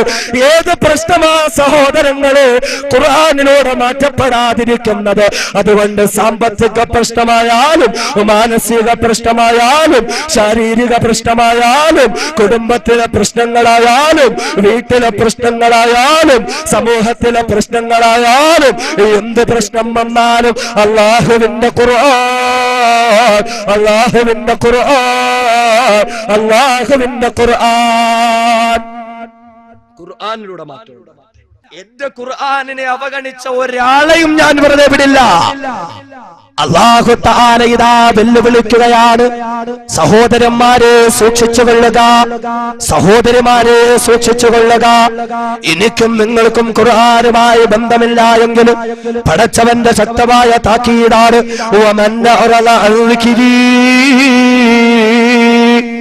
അല്ലാഹു ചോദിക്കും, ആരാണടാ എന്റെ ഖുർആനിനെ അവഗണിച്ചു കളയുന്നത്? ആരാണടി എന്റെ ഖുർആനിനെ അവഗണിച്ചു കളയുന്നത്? ആരൊക്കെയാണോ എന്റെ ഖുർആനിനെ തള്ളിക്കളയുന്നത്? ആരെങ്കിലും എന്റെ ഖുർആനിനെ തള്ളിക്കളഞ്ഞാൽ അവർ സൂക്ഷിച്ചു കൊള്ളട്ടെ.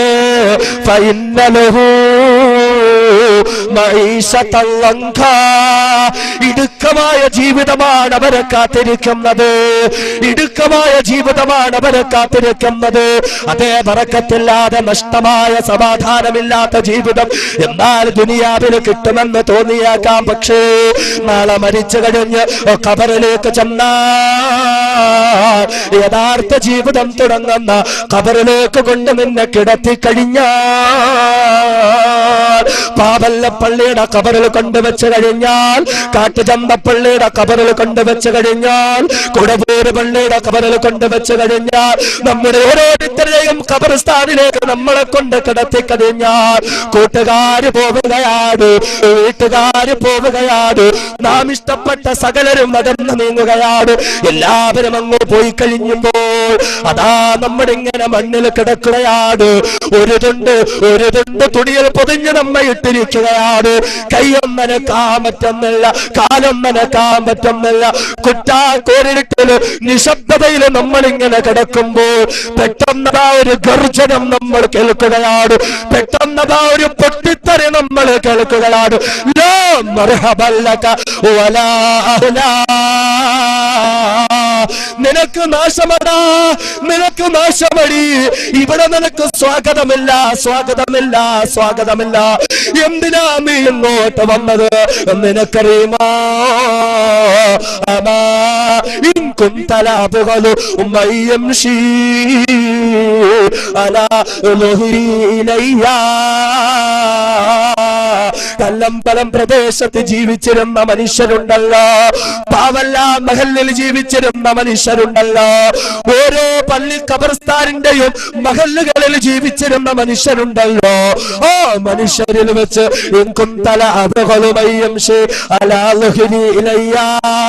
നിന്നോടായിരുന്നടാ ചെറുപ്പക്കാരാ, നിന്നോടായിരുന്നടാ സഹോദരാ എനിക്ക് ഏറ്റവും കൂടുതൽ ദേഷ്യമുണ്ടായിരുന്നത്. ഏ ചെറുപ്പക്കാരി സഹോദരി ഉമ്മ പെങ്ങന്മാരെ,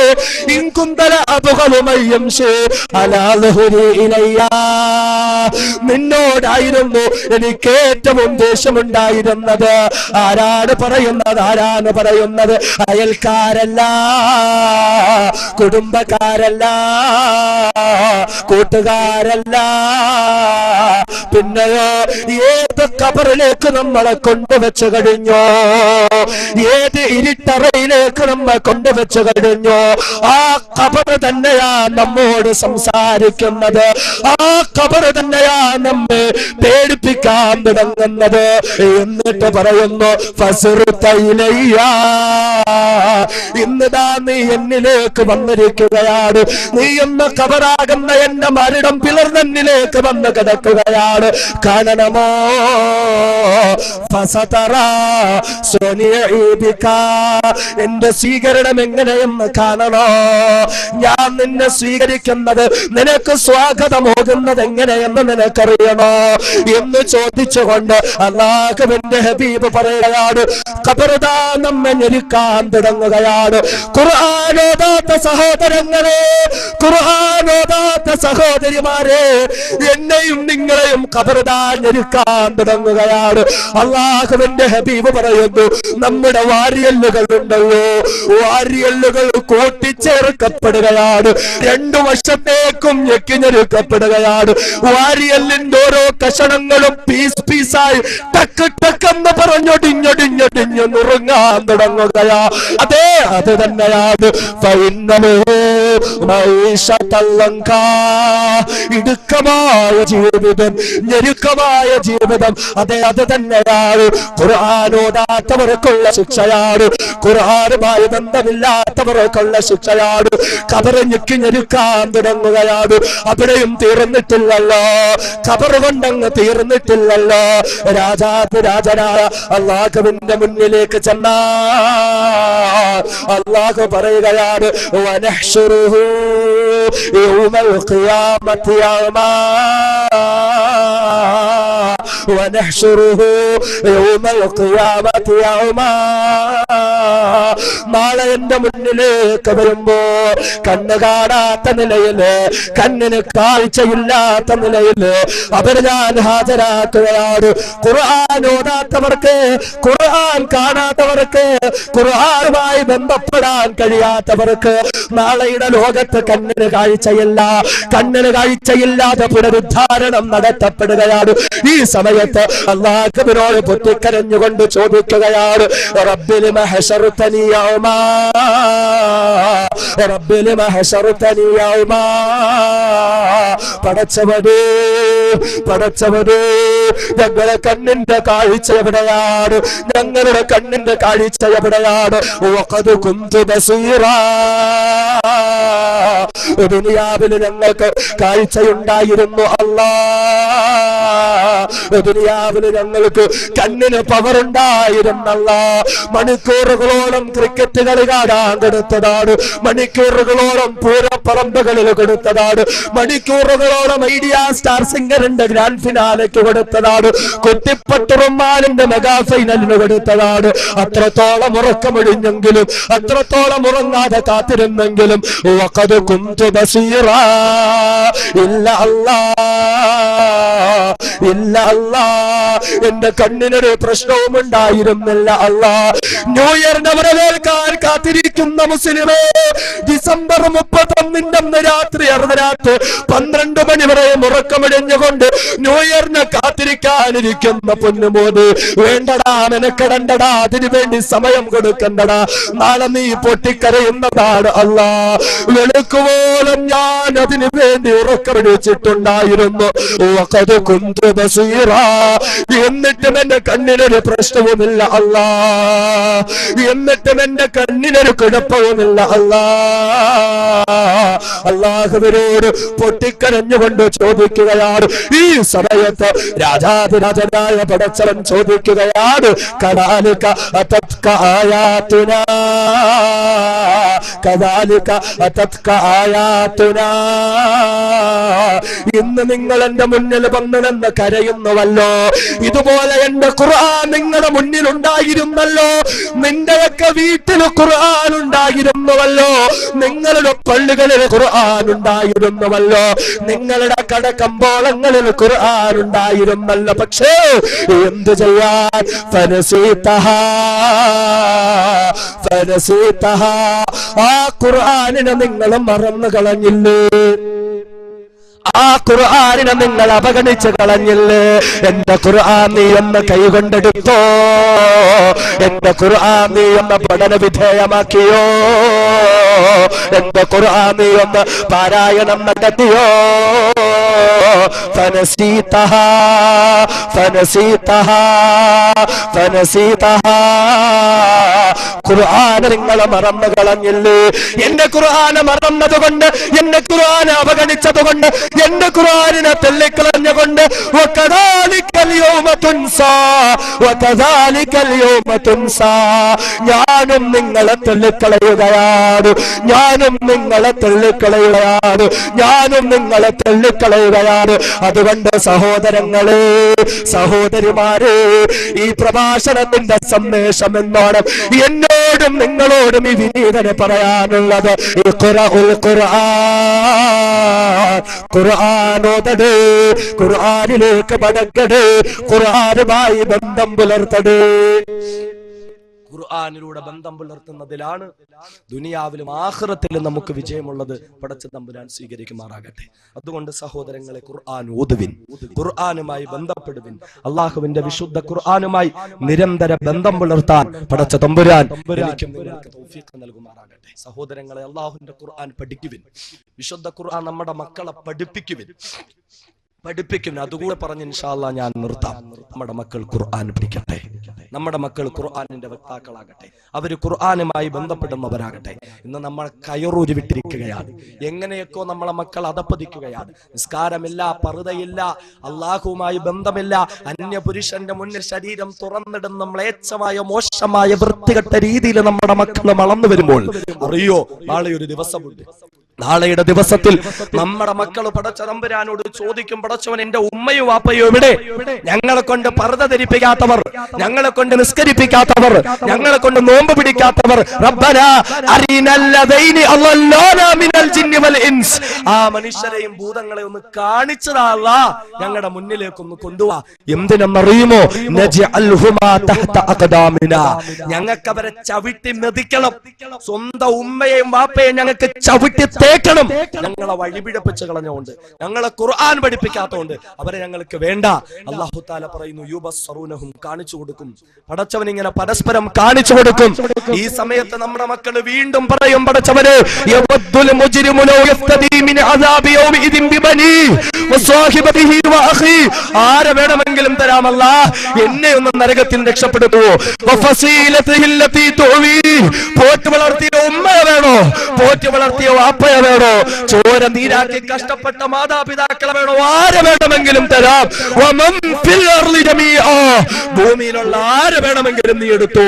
സുമ്മയുൻജി, എനിക്കൊന്ന് രക്ഷപ്പെടണം, എനിക്കൊന്ന് രക്ഷപ്പെടണം, എനിക്ക് രക്ഷപ്പെടാൻ ഒരു അവസരം തരണം എന്ന് പറഞ്ഞുകൊണ്ട് നമ്മുടെ മക്കള് നമുക്കെതിരെ തിരിയും. സഹോദരങ്ങളെ, നമുക്കെതിരെ തിരിയുന്ന ഒരു സന്ദർഭമുണ്ട്. പടച്ച തമ്പുരാൻ കാത്തുരക്ഷിക്കട്ടെ. അതൊരു ഭാഗം. എന്നാലൊരു മറുഭാഗമുണ്ട്, എന്നാലൊരു മറുഭാഗമുണ്ട്. അൽഹംദുലില്ലാ, നമ്മുടെ ഈ സദസ് മുത്തഅല്ലിമീങ്ങളെ കൊണ്ട് അനുഗ്രഹിക്കപ്പെട്ട സദസ്സാണ്, ഹാഫിളീങ്ങളെ കൊണ്ട് അനുഗ്രഹിക്കപ്പെട്ട സദസ്സാണ്, ആലിമീങ്ങളെ കൊണ്ട് അനുഗ്രഹിക്കപ്പെട്ട സദസ്സാണ്. അറിയുമോ, ഒരു ഭാഗത്ത് ഡോക്ടർമാരും എഞ്ചിനീയർമാരുമായ നമ്മുടെ മക്കള് നമുക്കെതിരെ തിരിയുമ്പോൾ മറുഭാഗത്ത് നമുക്ക് കാണാം ഹാഫിളീങ്ങളായ കുറെ മക്കള്, ആലിമീങ്ങളായ കുറെ മക്കള്, മുത്തഅല്ലിമീങ്ങളായ കുറെ മക്കള്. അതാ പടച്ച തമ്പുരാന്റെ മുന്നിൽ നിൽക്കുമ്പോൾ അല്ലാഹുവരെ വിളിച്ചിട്ട് പറയുന്നു, മക്കളെ നിങ്ങൾ ഇവിടെ വരിക, മക്കളെ നിങ്ങൾ ഇവിടെ വരിക. എന്നിട്ട് എന്റെ ചാരത്ത് നിന്ന് ഖുർആൻ, നിങ്ങൾ ഖുർആൻ ഓതും, നിങ്ങൾ ഖുർആൻ ഓതും. വറത്തിൽ കമാ കുൻത തുറത്തിലി ഫി ദുനിയാ, ദുനിയാവിൽ നിങ്ങൾ ഖുർആൻ പഠിച്ചില്ലേ? നിങ്ങളുടെ ഉമ്മയും വാപ്പയും നിങ്ങളെ ഖുർആൻ പഠിപ്പിച്ചില്ലേ? അതുപോലെ നിങ്ങൾ ഓതുവിൻ, അതുപോലെ നിങ്ങൾ ഓതുവിൻ. അല്ലാഹു തആല അവരെ പിടിച്ചു നിർത്തി ഓദിക്കുകയാണ്. കഴിയോ? നമ്മുടെ മകൻ അവിടെ ഓതാൻ പറ്റുമോ? നമ്മുടെ മകൾക്ക് അവിടെ ഓതാൻ പറ്റുമോ? നമ്മുടെ കുടുംബത്തിൽ നിന്ന് ഒരാൾക്കെങ്കിലും അവിടെ ഓതാൻ പറ്റുമോ? ആലിമീങ്ങൾ അവിടെ ഓതും, ഹാഫിളീങ്ങൾ അവിടെ ഓതും, ഇൻഷാ അല്ലാഹ് മുത്തഅല്ലിമീങ്ങൾ അവിടെ ഓതും. അവരോദിക്കൊണ്ടിരിക്കുമ്പോൾ സ്ഥാനങ്ങൾ ഉയരുകയാണ്, അവരുടെ സ്ഥാനങ്ങൾ ഉയരുകയാണ്. ഈ സമയത്ത് പടച്ച തമ്പുരാൻ അവരുടെ മാതാപിതാക്കളെ വിളിക്കുകയാണ്, അവരെ മാതാപിതാക്കളെ വിളിക്കുകയാണ്. എന്നിട്ടോ സർവ്വ മനുഷ്യരും